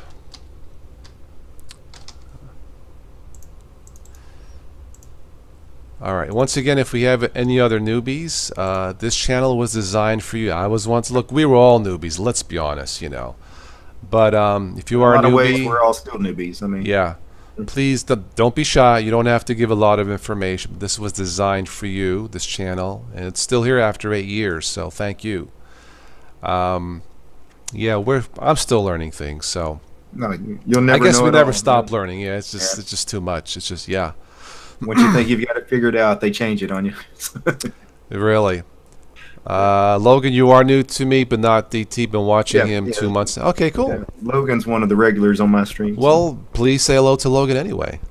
How you doing, Welcome. Logan? Yeah. David, we're all newbies on Gen 2 and Arch. I hear you. All right, so XFCE again for Linux Mint. All three are good. Cinnamon, Mate, probably the lightest XFCE, I would say, probably, Yeah, what if you're running a single core machine or something with 4 gigs of RAM or under? I would only choose, well, let me think.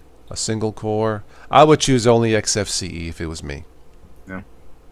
If you don't it's think really Mate that would low, handle? Yeah. I think it's going to be a little bit sluggish, I think. Cinnamon would definitely be out of the question. I will not. Yeah. Francisco says, "Do you guys think Microsoft collects data while we are sleeping?" Yes. Yes, absolutely. Microsoft collects data all the time. The fact that all three of us were laughing when we read the question should answer that. Yeah, they're definitely. There you go. Yeah, it's. Yeah, Windows 10 was probably the last great, least controversial Windows OS out there. Lamer says only if your computer's on. I don't know. I mean, who knows? Yeah. Really, in today's world, you really, unless you're on the inside, you really don't. I think personally, I think a lot of companies are like the Star Trek Borg. You'll be assimilated. Hi, Heather. Yeah, if once again, Windows 10 if we could shut off the privacy, a master on-off switch, like just off, Windows 10 is great. It does work it just works in gaming, multimedia. If it had a master on-off switch for data collection, it would have been perfect. Hi guys. Yeah. Joe, welcome. Hey Joe, how's it going?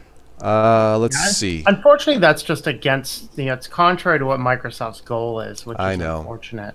Data collection, because it's big money. And I understand. I understand. You got to pay the bills, but did they need it? I don't know. Anyway, Microsoft gives Tom the most Tom on fire moments out of all the. I guess we should be thanking Microsoft for firing up Tom. He gets a little excited. He gets a little excited at Microsoft and at Facebook. Yeah, but it's the trifecta of okay. It is indeed all of them. Let's see. We've talked about mint, cinnamon, mate, and XFCE. So DT, I think you had asked. You know what? I mean, they're all good, but knowing you, I think I think I would try Ubuntu Mate first with the 7-panel change. I think you would like that. Yep. It works out of the box. So though you want to tinker, I think you'll like it. Mate, Mate is simple. I get it, but it just works. At least for me, it just works. So nothing wrong with stuff that just works. Right. Yeah. Right. Thank you for the compliment too, Derek. But I just wonder if something went to your head with that one. No, I'm just kidding. I'm not that good of a gamer. I had a couple of lucky streaks there, and I do have. I think after being so rusty and playing Battlefield years ago, it kind of helps you a little bit. But I'm very consistent in being at the bottom. So you and me both are always at the bottom. But you know what? Our scores are not as bad as they were. No, first. It's fun. That's the main thing. So we just got to get Carmine on there too. I don't know if Tom's a gamer at all, but no. I'll think about it. I game sometimes. Yeah. I play 20-year-old games, man. That's about it. Yeah. Westnoth. What is Battle of Westnoth, or what's the one in the terminal everybody used to play? Is it NetHack? What's the I don't know. On Linux? Yeah, some of the old Linux games. I'm still waiting for that Super Mario or Super Tuck Mario. Super Tux card. Yeah, Super Tux. No, that's a cool game. You and it. We'll have to do one night of Super Tux card live. We'll just have to. I'm gonna have to set up an online account. We'll just do it. So. Francisco says, do you guys think Linux does that while we are sleeping? You mean like Mike? No, because I sleep with the penguin. It's my mascot at night, and it's nice and furry, and no, but yeah, not even close. Yeah. I mean, if you check your settings in your sound, you'll see the sound moving or whatever because your camera mic or whatever. Yeah. Or if you have an external mic's plugged in, it'll pick it up. But I don't believe that they do any data mining or collecting. I don't think so. Cortana has been known to, even when it's supposedly off, but who knows? I don't know. I know the iPhone or the smartphones, they do. Good morning, English Bob. How are you? He says, good morning, Gubbers. I guess that's a UK thing. Gubbers. Goobers? Goobers. That sounds insulting. I don't know. Not that I care. But Goobers would be like an English slang for booger. Yeah. Oh. Yeah, well, we spell different too. But okay. You guys had mentioned gaming. One time I was playing Halo I think my son was in bed with his mom, but I was playing Halo by myself. 4 against 4, right? Teams, teams online. My team quit. Okay, it was me 1 against 4. Wow. But I had the map memorized. It was one of those maps where I played it. You could do it blindfolded almost out there. You know what? I'm not gonna win this, but and I remember these guys probably they're really gonna kick his bleepity bleep. You know what? I lost, but I scored 25 points, kills out of 50. Not bad. And because I was hiding and doing this, and I had a feeling they were getting frustrated, but I was nailing them, running them over. And I think one guy said to me, I'll never forget it. He said, my gamer text is so-and-so, you impressed me. And I said, well, thank you, But it was only, I didn't tell him, it's only because I have the map memorized. If it wasn't a map, I would have gotten like 50 to 1 got killed, Well, that's why I think you'd like ballistic overkill if you because it's kind of like don't you agree, Eric? I don't know if you're familiar with it, but I think it's kind of like a combination of Battlefield and Halo combined. Yeah, I thought I saw brief. Yeah, it's not bad. Yeah. I would probably see. I think Lamer mentioned it was a combination of CS:GO and Overwatch. Is how Lamer described it. Yeah. But the funny thing about Halo, I got more into running over the aliens and the guys with the Jeep. Just splat versus it just there's something so gratifying. You know. Do that too. My son and I get on the back with the gunner and he'd drive. Or yeah, right. Exactly. I used to do that a lot. But there's something about virtual road rage just to get my frustration. I told you not to text and drive, but you just run him over. You know. You know. And hearing the aliens, when I squish the aliens, you hear. It's just. Yeah. Anyway, those were the days. So. Was it Valhalla that had the launches? Valhalla. Oh, that's awesome. Yeah. That was fun. I mean, two guys launch and whack into each other. It's. Boom! But then or you snipe in the air. You go up and you snipe them in the air. We had one map. Those of you who have played Halo, but you can customize the maps, which is why that game was worth $60. Anyway, we had a map called Loopy, and it was an installation in the sky, kind of like the Star Wars, like a city in the sky, whatever. Mm-hmm. You had these on each side of this bridge. You had these like on the way it's like a launcher where you could there was like a launcher where you step on it and it jetpacks you to the other side of the bridge, right? Okay, like a loop back, and you could jetpack your gun, your Jeep, and whack the guy with the Jeep. Well, there were many times during that game where two guys would launch at the same time, meet at the point, whack each other. There's a delay, and then they drop, and you hear "Wah!" I'll never forget it, man. Sometimes it wouldn't be me, but I'd be running to my weapon, look around, see the two guys drop, and hearing it, wow. Oh man, but those were the days. Those kids. Now they're teenagers, but those kids were very creative with the custom-made maps like Loopy. Anyway, those are my fun times with Halo. Pistols used to be legit on original Halo pistols. I remember the pistol, yeah.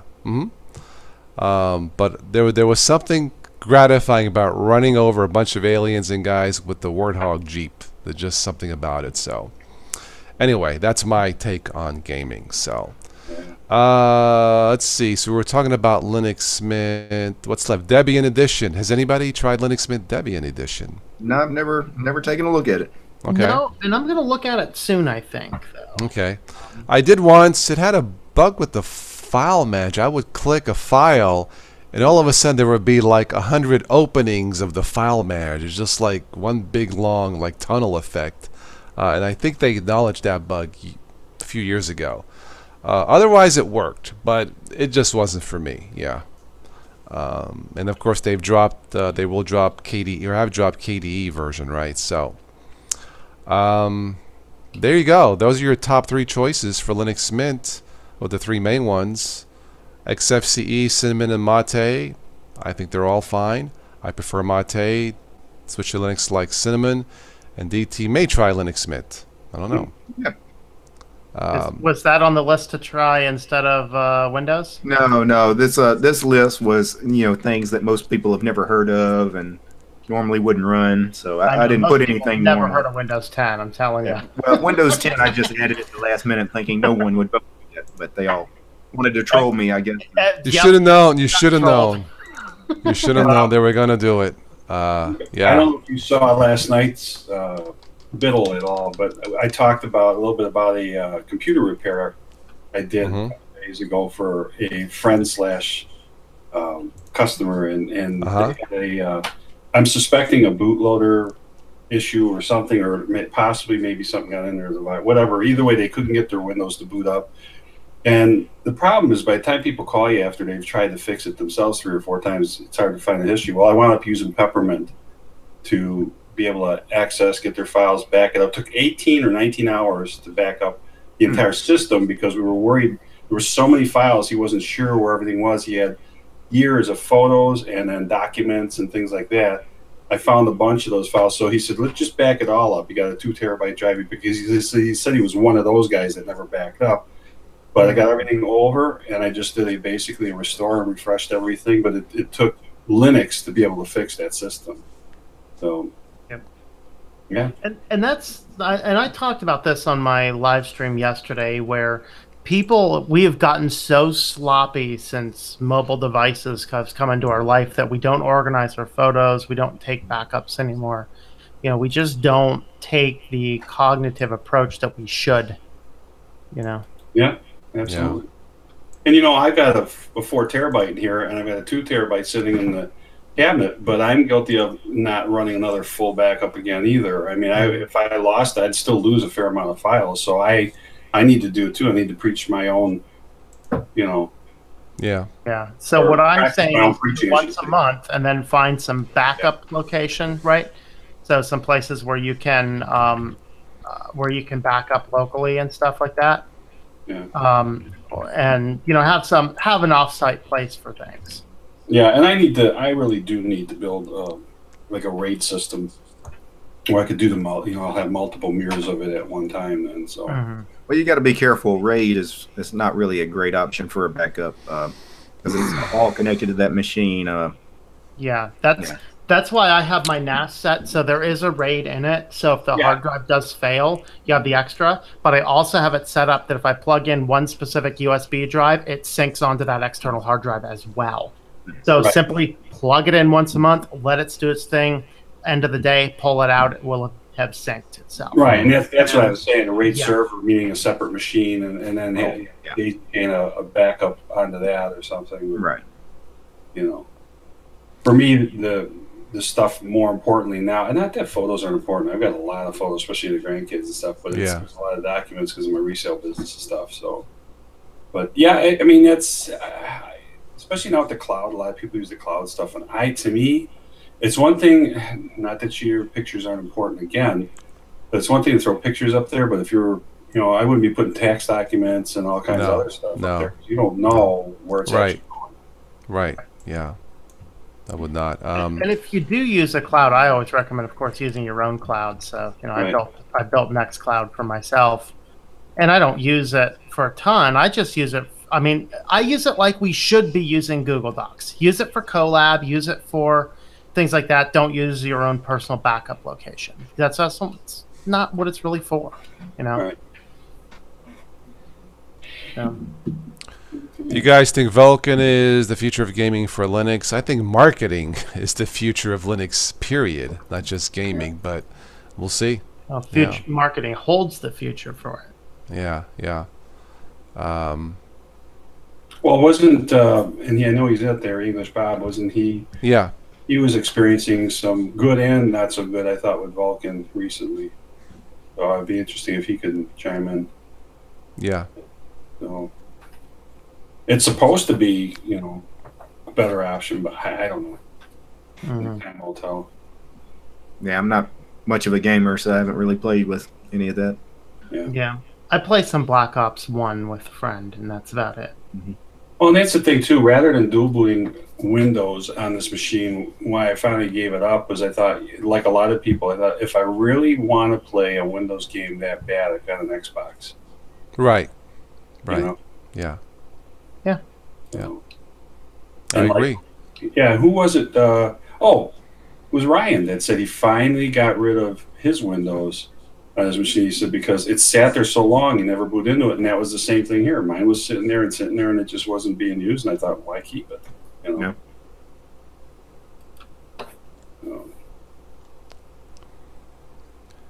All right, let's see here. All right, so before I forget, so for next week's the social media cyberbullying event, Tom, Friday be best? Yeah, Friday, and then what I'll do is I'm just going to not do my news show on Friday, and then we'll just dual stream it. So I'll stream it on my end, you stream it on your end. Okay. All right, so it looks like Friday might be best instead of Saturday at 9 p.m. Yeah, so.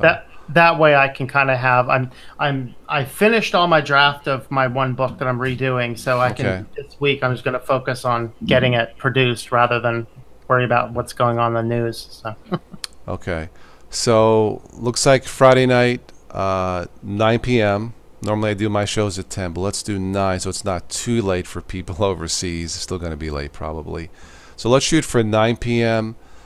Live stream for the social media. Again, this is by request. I believe a teenager from Canada asked me to do. He sent me an email.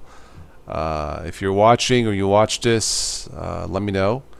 Friday night, and we'll talk about social media, the effects of social media and cyberbullying. I'll share with you my experiences, but keep in mind, when I was a kid in Brooklyn, there was no cyber anything. The most advanced computer we had was a pinball machine back then. So there was bullying, and I survived it. But it's a whole different ballgame today. I think bullying is magnified, and we can talk about that. I'll share with you my thoughts, my experiences. Yes, 9 p.m. Eastern, local time, New York time. Yeah. New York time. And New York. And I'll share with you my experiences, what I did to survive the streets. And I went to a Catholic school that's still there. And I went back there to visit. I didn't remember barbed wire as a kid on the fencing, but times have changed. But that being said, I can share with you what I went through, survived, and I'll give you some tips, and I'll give you my solution, what I believe to be a solution, possible solution to combat or stop cyberbullying. It's not easy, but it can be done. So that's next Friday. If you want to contribute or support or sponsor that stream, just check out the links below. Okay, everybody's welcome to stop in the chat. You can share your experiences if you want. You don't have to get that personal if you don't want to, but any advice that you can share to improve the life of a teenager, maybe save a life. Teen suicides, it's serious stuff, and the amount of incivility on the web is bad. Yes. Major uncool stuff on the web, and it's not necessary. And we'll talk about that too. So we'll shoot for next Friday night, 9 p.m. Eastern time, and hopefully, I know that's going to be the most important video I've done in over 2,000 videos, and it's something that's it's worth it. So I'll start promoting it early. In fact, I think so it's worth doing. Again, all of you, if you want to share your experience of cyberbullying or still going through it, we're not psychologists, but I think we've all been through it. I do believe. And Joe, you're a retired police officer, right? Yes and no. I didn't officially retire from the force. I left early. Got it. Okay. I gave it all up. What's the difference? Yeah. Well, the difference is I didn't go through my full term to get to retirement. I didn't do my 20 and out. So I decided I wanted out of that environment. Actually, the police department wasn't as bad as I worked for the city of Chicago too, and I was working both those jobs, and the stress was about killing me. Okay.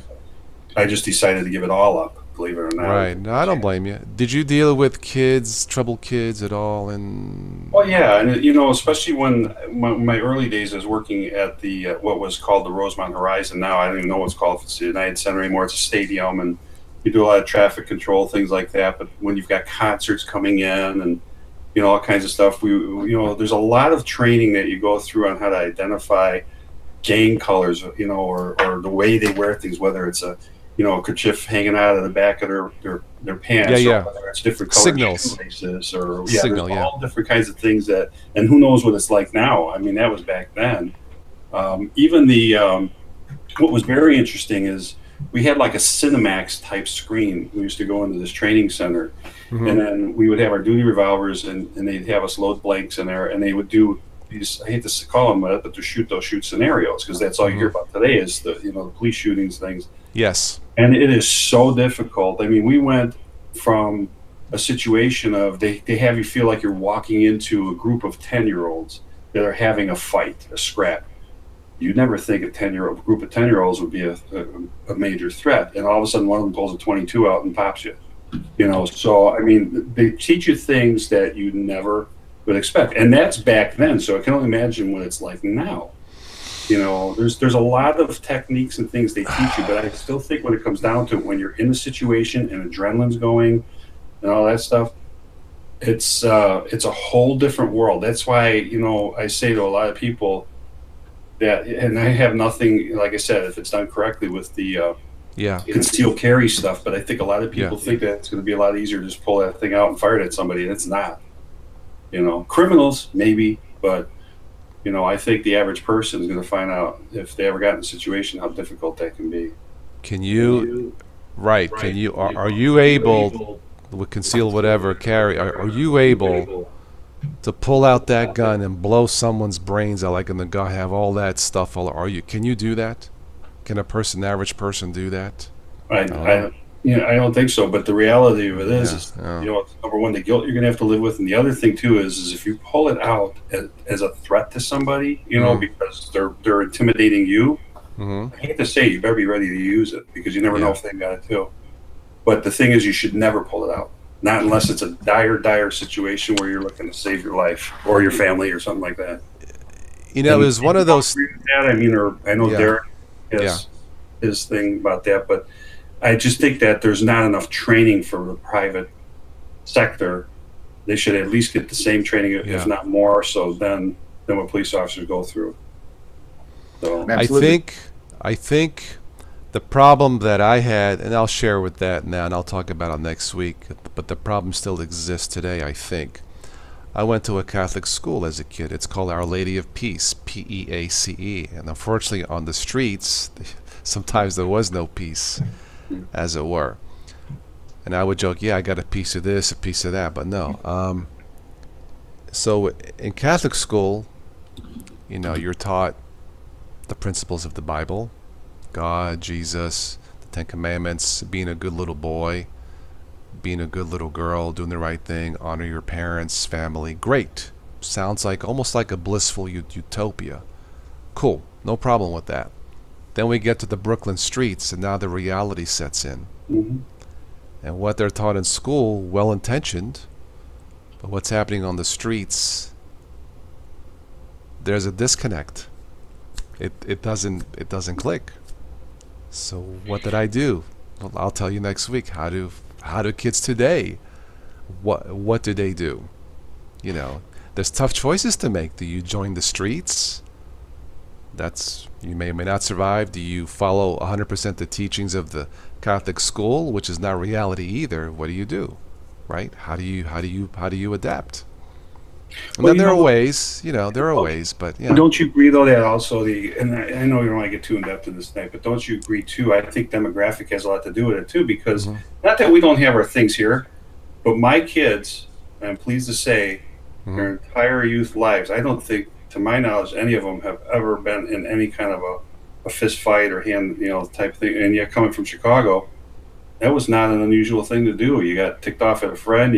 And it wasn't necessarily the fights you got into were because you hated somebody. It was just over something stupid. Then you made up and you were friends again, kind of a thing. But the downside to that, I said before too, is if they ever did get into a situation, I don't think they'd know how to handle themselves because they didn't have the quote unquote street smarts or the experiences to kind of teach them what to defend yourself against and what you basically try to take yourself. You should always try to take yourself out of a situation first and foremost.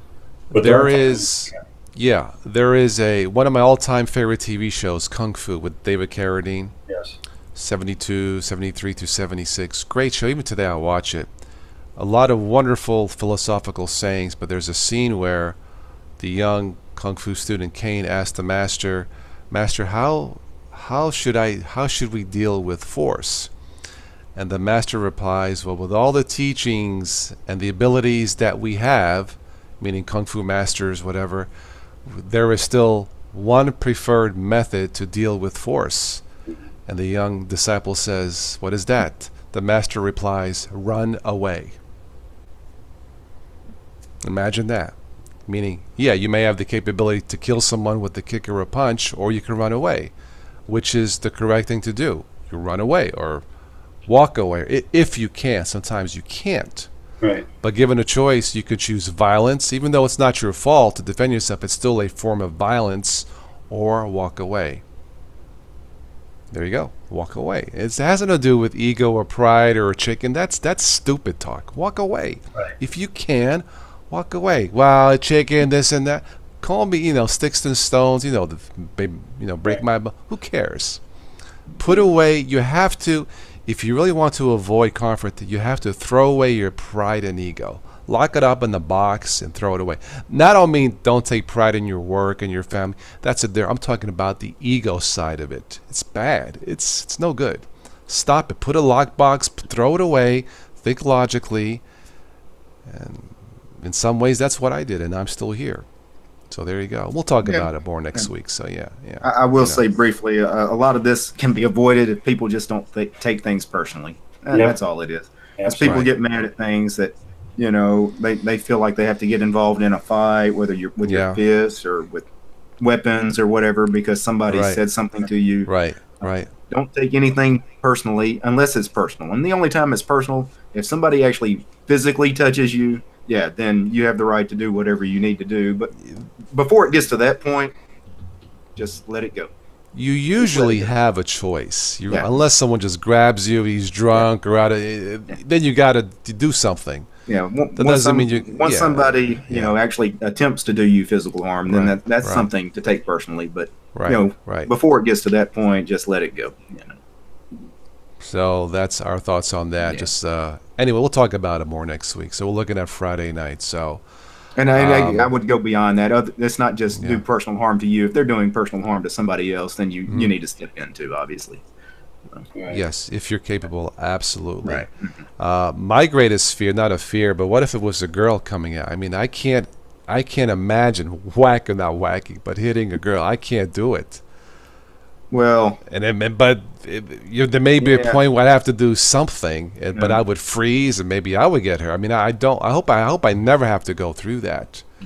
But that kind of scares me a little bit. How can they put themselves in a position like that? Yeah, you have to defend yourself against them. I mean, what if they have a knife or a gun or something? I mean, I understand.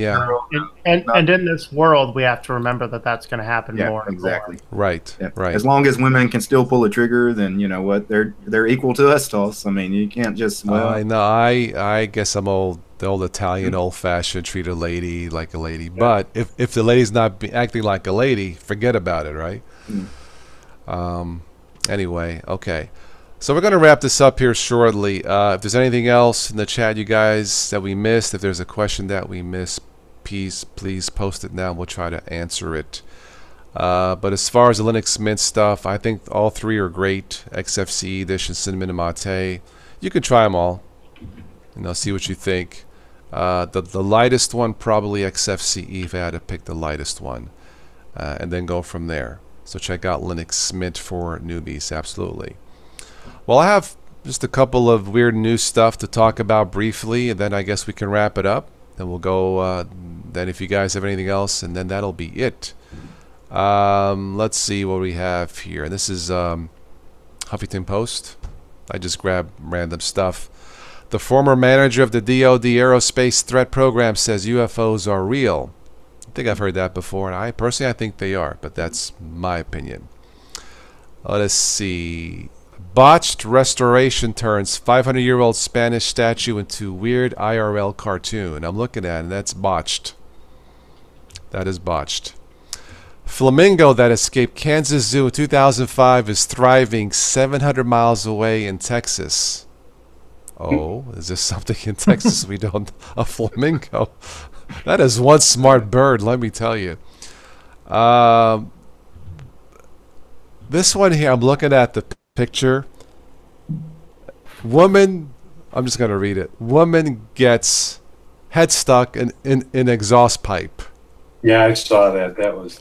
Now, this is a family channel, so I can't tell my joke, but really? Oh, my God. Can't fix stupid, can you?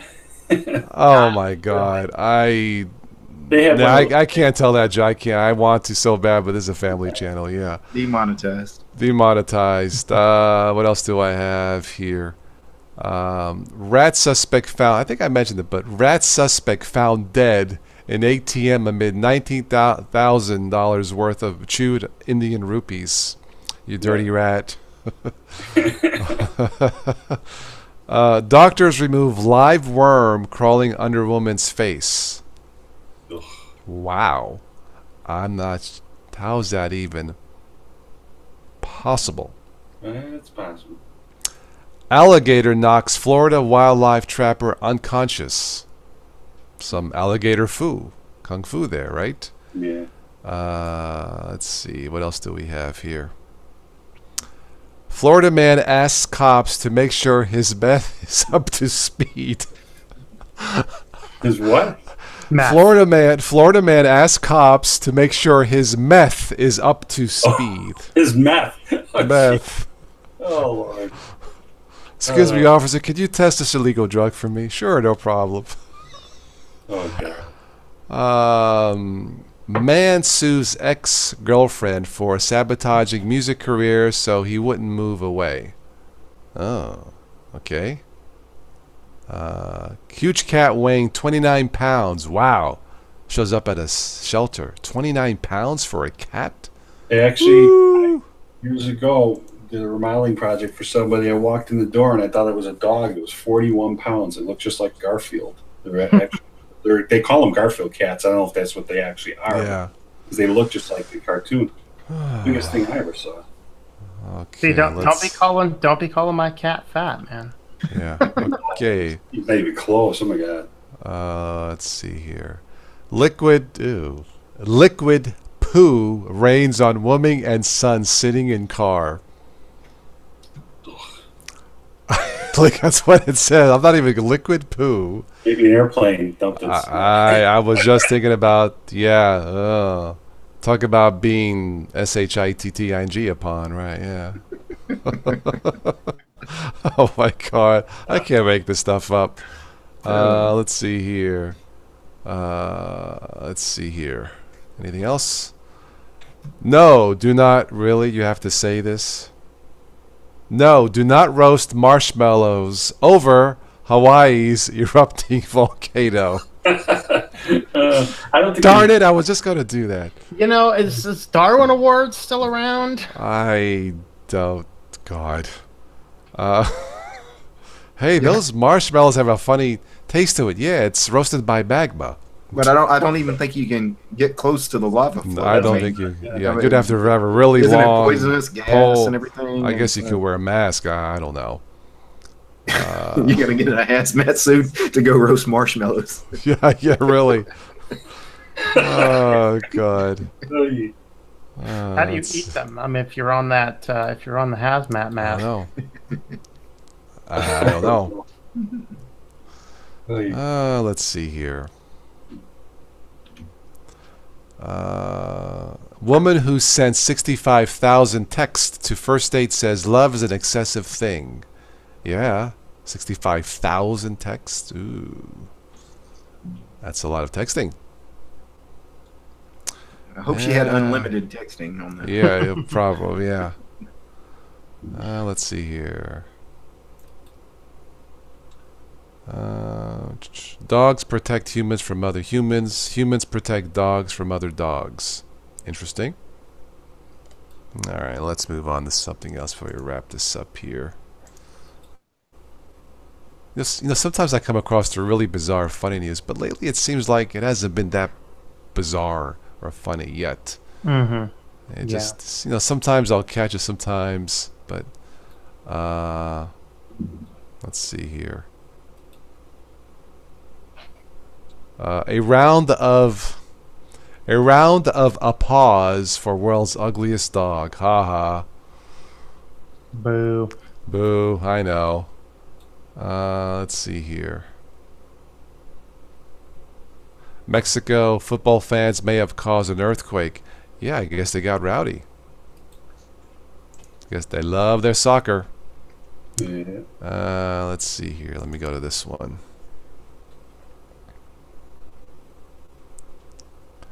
Aliens may be rearranging stars to fight dark energy. I don't know about that one. Let's see. Yeah, they can do all that, but they haven't contacted us. Yeah. That's It's like, yeah, I don't know about that one. Yeah. Mm-hmm. No, they've come by to look at us, and they're like, no, this Yeah. is Not crazy. worth it. We're done, man. Well, they came here because I heard about Linux, but they said everybody uses Windows 10. It's not safe. Do not go on that planet. No. Yeah. Do not go on that planet, man. Yeah. All right, one more website, then I guess we can wrap this up. Let's see. Come on, load. Too many advertisements. Wow, man survives bear attack and shark bite in 1 year. That's pretty tough. That's bad luck too. Yeah, most people survive shark attacks. I don't know about the bear attack though. That's a little. Yeah. There's a picture of him too. Yeah, that's kind of rude. Yeah. That's hardcore there. Yeah. Let's see here. Zoo offering visitors buckets of Detroit zoo poo. No, thank you. God. Zoo poo. Jeez. Oh man, let's see here. Grumpy cat wins $700,000 in federal case over identity. Huh?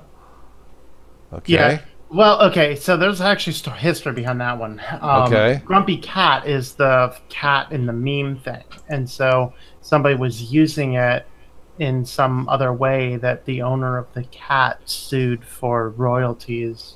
It was it's kind of exciting.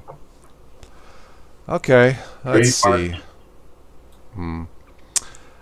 Indiana police say they seized Trump-shaped ecstasy pills. Why does that surprise me? Okay. Oh my. Come on, ad, get off. All right. Father, son who disagree on Trump running against each other. How nice. Let's see here. Woman drove drunk to pick up man charged with DWI. Good one. Yeah, that's happened. Let's see here. Locally here, I can tell you a story. A couple years back, there was this guy. He got 3 DUIs within the span of 48 hours because he got arrested the first time, bonded out, got drunk again, or was still drunk, drove again, was arrested, bonded out a second time. The third time he stayed in jail. Wow. Wow. We had a case where a guy, he had just gotten his license back that day from his DUI, went out, bought a car, didn't have insurance yet, went out drinking, came up, and now our street was up a hill, 25-mile-an-hour speed limit. He ended up hitting a parked Escalade and moved it 20 feet. It's just like, wow. And they let him walk away. It's like, would you just? I end up calling a friend of mine's, the director for Big Brothers, where I was one of the Big Brothers there. Her husband was the DA, and I called her up and said, "Why did they let this guy walk? I mean, he is dangerous. Get him off the streets." In fact, he was supposed to have had a device, a blow device on the car, so he couldn't start the car without breathing into it, and it wasn't attached yet. Yeah. Oh well. Let's see here. Woman lets dog defecate in airport terminal, doesn't clean it up. Wow. That's really low class. Guess she was having a bad day. And the dog's having a bad day too. I don't know. All right. Let's see. Did I miss anything here? Let me see here.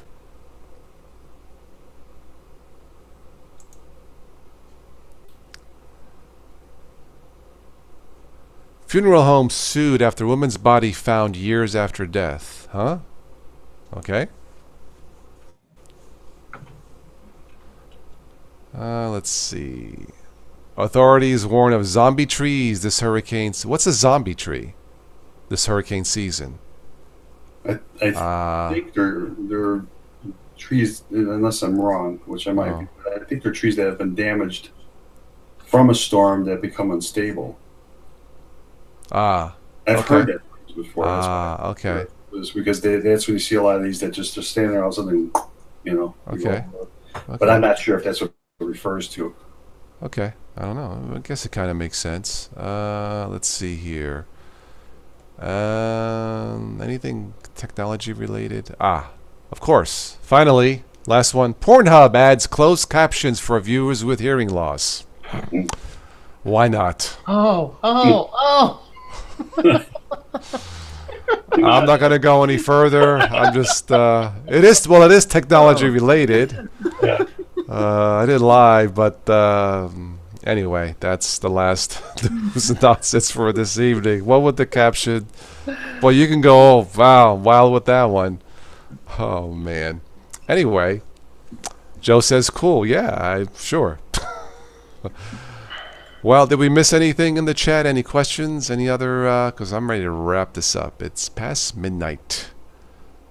Father Sarah says, did you revive with the wrong? Yeah, you missed the closed caption show. No, I'm just kidding.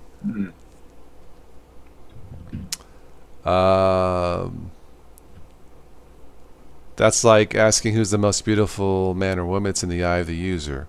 Okay. Eye of the beholder. Sure. Oh, yeah. The age-old question. What's the best distro? What's the absolute best Linux distro? You can't answer that question. The one that works, the one that's the most stable for you at that particular time with your hardware. How does that sound? Yeah, the one that's currently installed is usually the answer I go with. Yeah. It is a brave new world, Mark. Absolutely. And it's not always positive. So, yeah, I know.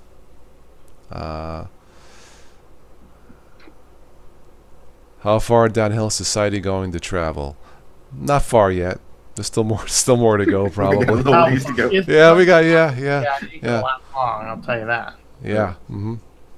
Yeah, we still got a ways to go. We haven't hit the 100th sub level yet. All I can say is I'm looking forward till this month's 3 weeks Mission Impossible 6 for some fun entertainment, with Tom Cruise. So Mission 6 Possible Fallout, I think it's called. So I'm looking forward to that. I haven't gone to the movies and God in how long. It's just too much for a repetition, Marvel stuff and superheroes. They remake the same movie over and over and over. It's not. At least with the Mission Impossible, it's the same theme.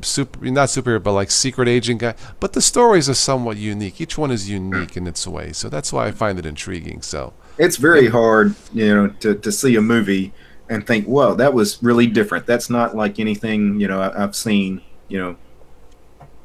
It's always the same rehashed stories over and over again. Yeah. They should make a movie where Linux saves the world, and it could be something like there's a super bug or a super computer like Skynet that's going to take over, like in Terminator, that's going to take over the world because it's been hacked, and a Linux machine saves us. How's that for a Hollywood story, right? Can we get Arnold? I'm back with KDE. Bro. Arnold uses Arch Linux. The only downside to that scenario, though, is Linux was the hack, was being hacked on the Dodges, so until a patch was made. So, but I would destroy. Yes, I use Arch to destroy my arch enemies. Well. Yeah. The Linux will save the world, featuring Hannah Montana and Justin Bieber. That's right. My partner, Tony Montana. And why is it in the movies the hackers always use Linux? They never use Windows. I mean, when they go and try to take over the moon or try to hack into NORAD or launch nuclear missiles, why would they want to hack themselves, right? Yeah, I don't know. It's never a Windows box they're using.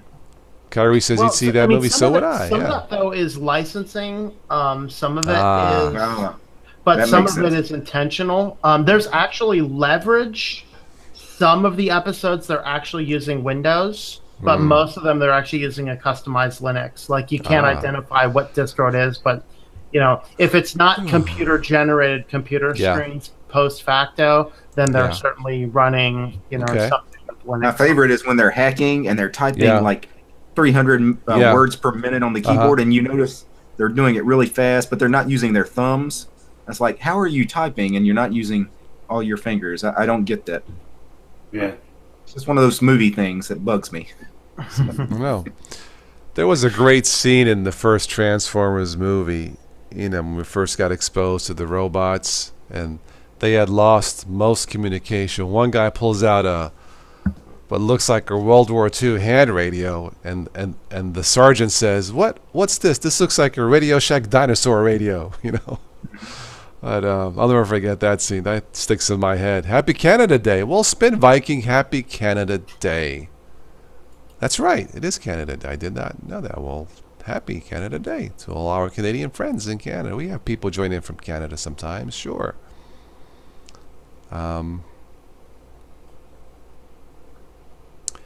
Well, I am done for this evening. Hopefully the newbies that joined us, you got something out of it with this Life in Linux. Linux Mint, recommended. Definitely check it out. Yeah. If you're going to dual boot, back up and back, and you should be backing up anyway. If you want to do that, that's okay, but be careful. I still recommend the spare machine the best way to try Linux. But if you want to dual boot, I've done it. It is doable. So I think on that note, DT, Joe, Tom, you have anything else to say for this evening? No, I think when we mentioned the Pornhub and subtitles, that covered everything that needed to be. That's when we went. That went downhill fast. Yeah, it went downhill. Or for some people, maybe it went uphill. I don't know, but we're not going to go there. Yeah, if you know what about anyway, Kyrie, you enjoyed this. Thank you. Yeah, it was fun. Happy 4th of July. Yes, be safe. 4th of July, fireworks. My name. Yeah. If you've got a Windows machine and you break it, there's always Linux to help you fix it. That's true. There you go. Exaggeration. Yeah, I mean Linux. It's a multi-instrument tool. It's not the end of the world if things break either. I break my stuff all the time. Yeah. That's half the fun of it. Yeah, and it goes. Yeah, and it's and it goes great with Vegemite. Let me tell you, just SDT. DT is probably thinking, man, why did I buy this freaking tube of? I just wasted $7. You know what? We should have asked EB when he stopped in the chat earlier about Vegemite. At least Derek was smart enough because he paid $2 less than I paid for my tube. I bought the same tube. Have you thrown it away yet, Joe? No, it's in the fridge. I didn't refrigerate mine. I just eat at room temperature.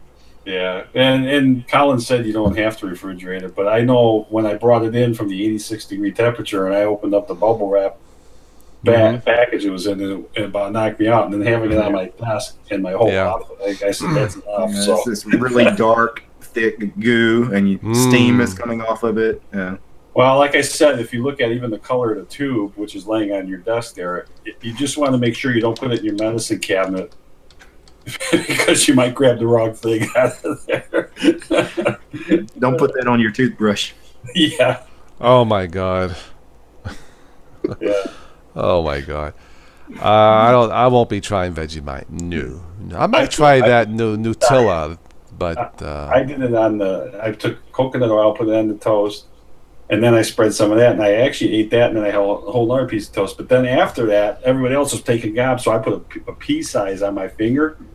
Oh my God! I thought my face was going to suck in. It was like just I go swimming. The chlorine. I wonder if I could use that Vegemite as a hairdressing to smooth it out. But I don't know. I don't know about that. Yeah, I don't know either. It's supposed to be healthy for you. That's the funny thing. If you read the label, it's supposed to be really healthy. Energy builder too, but who knows? Yeah, instead of 5-hour drink, just grab a tube of Preparation H Vegemite. Yeah, right.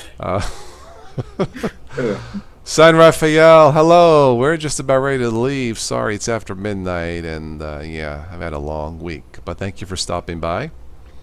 Nutella is cheating. It's just straight chocolate. No, I don't think it's just straight chocolate. Is it Nutella? I don't think so. There's chocolate in it. It's also hazelnut. Nutella is a very deeply controversial thing because the reality is it is one of the most unhealthy things you can possibly Really? Yeah. Wow. There's the minimum amount of hazelnut to call it some hazelnut spread, but it actually has amount per amount more sugar than chocolate frosting. Right. Okay. It's mostly sugar, and sugar is just empty calories. It's So and they were, in fact, there was a huge lawsuit about it that they lost. I think it was a European lawsuit. I can't remember the origin of it, but they were basically saying, hey, you're marketing this as a healthy breakfast food, but it's no different than spreading chocolate frosting on your toast in the morning. Yeah, there's no nutritional value to it. Okay.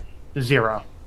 You're better off using non-hydrogenated coconut oil, and that's been known to reverse the effects of Alzheimer's. That's why I do all my cooking with coconut oil. Right. Maybe I'll stick with my non-hydrogenated. That's why some cardiologists, when they hear you want to use coconut oil, they say absolutely not. It's the worst thing for. Well, yeah, the hydrogenated stuff it's like the complete opposite. It's one of the worst things you can do. You want to get cold pressed cold pressed virgin coconut oil. Right. Best stuff you can possibly cook with. In fact, you don't want to do anything with vegetable oils. Those are completely toxic. Wow. But the difference is you need to have, you need to look at omega-3 versus omega-6 versus omega-9 acids. Our ratio, we should have about, I think the ratio is like 3-to-1 omega-3 to omega-6. We end up having like a 1-to-19. We have an excessive abundance of these, and those omega-9s come, or 6s, I'm sorry, omega-6s come from vegetable oils. We need a tiny bit of them, enough from eating vegetables, but we should never be doing any cooking with vegetable oil. There's sunflower oil is another good one too. To cook with. You know what I've been using, like especially like in the summer going to the pool, and the chlorine in my hair gets dry. Coconut oil does smooth it out nicely. Yeah, Even as an aftershave dressing. Yes. It really not too much. It's really thick and but man, it's awesome, right? It actually can be used as a face cream. Yes. Yeah. I picked up that tip somewhere browsing the web, and I thought, okay. And you know what? It does work. Yeah. It's almost in a I don't want to call it a pasty form. It can get a little bit on the solid side when you try to dig it out, but then it moves real easy. But then it can actually become liquid real easy too, and then go back to its same consistency. It doesn't hurt anything no matter what you do. Okay. So, so it's not bad in now extra virgin olive oil, which I see that asking about, they always say, if you're going to use an olive oil, that's what you'd want to use. But again, like Tom said, you don't want to use it in excess. If you're going to use it, use it sparingly. Well, and olive oil is one that you don't use olive oil to cook though, because of the type of oil that it is. It will transify if you heat it. And so olive oil is excellent if you put it in a salad dressing. It's excellent raw or maybe lightly cooked, but you never want to pan fry it. You never want to use it to cook with. Speaking of oils, I've been on somewhat of a binge lately watching on YouTube people with farms or some land, and they put out a birdseed feeder on the pole, and the squirrels eat it, and they've been greasing the poles so the squirrel jumps, and the thing goes, I got it now, and it's just something about it saying that slick squirrel, I got it, he just like he's sliding down a fire ladder, It's just something about it. And one set up a catapult. The squirrel jumped on the ledge on the to get the cat just flugged it. Well, I've been talking with my friend about building a because they have all these chipmunk problems. We were talking about building what we call the chippo cannon. So okay. Chipmunks and it's basically a potato gun. Yeah. And only it's just for chipmunks and stuff. Just shoot them to the neighbor's yard. Now, see, all you newbies watching Life in Linux, and you thought it was about Linux. What's the matter with you? That wasn't life, man. It's about life. It's about life first, then Linux. But that's why life is first. And you just got to get rid of the squirrels. You know what? They're tasty. I don't know if you guys have ever eaten squirrels. Really? They're not really? bad. Yeah. Okay. No, I just watch them slide down the greased pole. And they keep trying. They keep looking like, what's up? It's just so funny, like slow motion. They just try to grip, and you can hear the husband and wife laughing, But that's not a bad little critter. You can fry it, kind of like chicken. Isn't that what they call prairie dogs too? It's the squirrel type or prairie dog type of squirrel. Yeah. Look it's a similar kind of animal. I don't want no animal rights activist. I like animals, so we're just being silly here, by the way. So I like animals. So. Oh, no, there's an actual squirrel season in this part of the country. Yeah. Really? Oh, yeah. I'll just send my kitty on the squirrels. You want to go get the squirrels, kitty? There you go. I have squirrels. I see around, rabbits and nobody has a hissy fit when the kitty takes out the squirrels for you. It's just Horace nature's. Is asking, do I like a raccoon and a turtle? Turtle's good. I've never tried raccoon. Wow. Now I'll stick with my chicken and my calamari. Here we are back on food again. Why not? Hey, somebody was asking what's on the menu for the 4th of July. Actually, food? I don't know. Reptiles are really tasty animals. Some of the best eating you'll ever eat: turtle, snake, alligator, really good meat. It really is. Nah, I don't think so. I may go out to eat. I might go have Chinese. My son loves Chinese. He likes the General Tso chicken, and I might do that. I might go. There's a new Mexican restaurant across the river. Maybe I'll do that. Do some shrimp garlic. Do shrimp with a garlic sauce. You like that? That's good. Yeah, absolutely. Low fat content, Horace. It's doable. Spicy noodles. That's good too. Ramen noodles. Right. Cheap and fast. All right. Well, that's it for this evening for this Life in Linux 13. We talked about mostly Linux till the end, but that's okay. It's all about. Somebody said life is more important than Linux. Sure, absolutely. This was fun. So it looks like we'll meet again Friday night. Social media, cyberbullying, an important podcast. If you know any friends, family members going through some problems, feel free to invite them to watch. And maybe all of us can contribute something. I know I can, and I'm sure everybody else here can. And it's possible. I didn't survive cyberbullying because there was no cyber back then in the 70s, but I survived bullying. I survived the streets. It can be done. And we'll talk about that next Friday night. So, Heather, frozen lasagna and garlic bread. Ooh. Well, on that note, I'm going to end the stream, Heather. No. All right. Have a safe 4th, everyone. In All right. chat, okay? See you guys later. Take care, guys. Thank you for joining me in chat. I'll catch you in less than a week. Ciao. Take care, guys.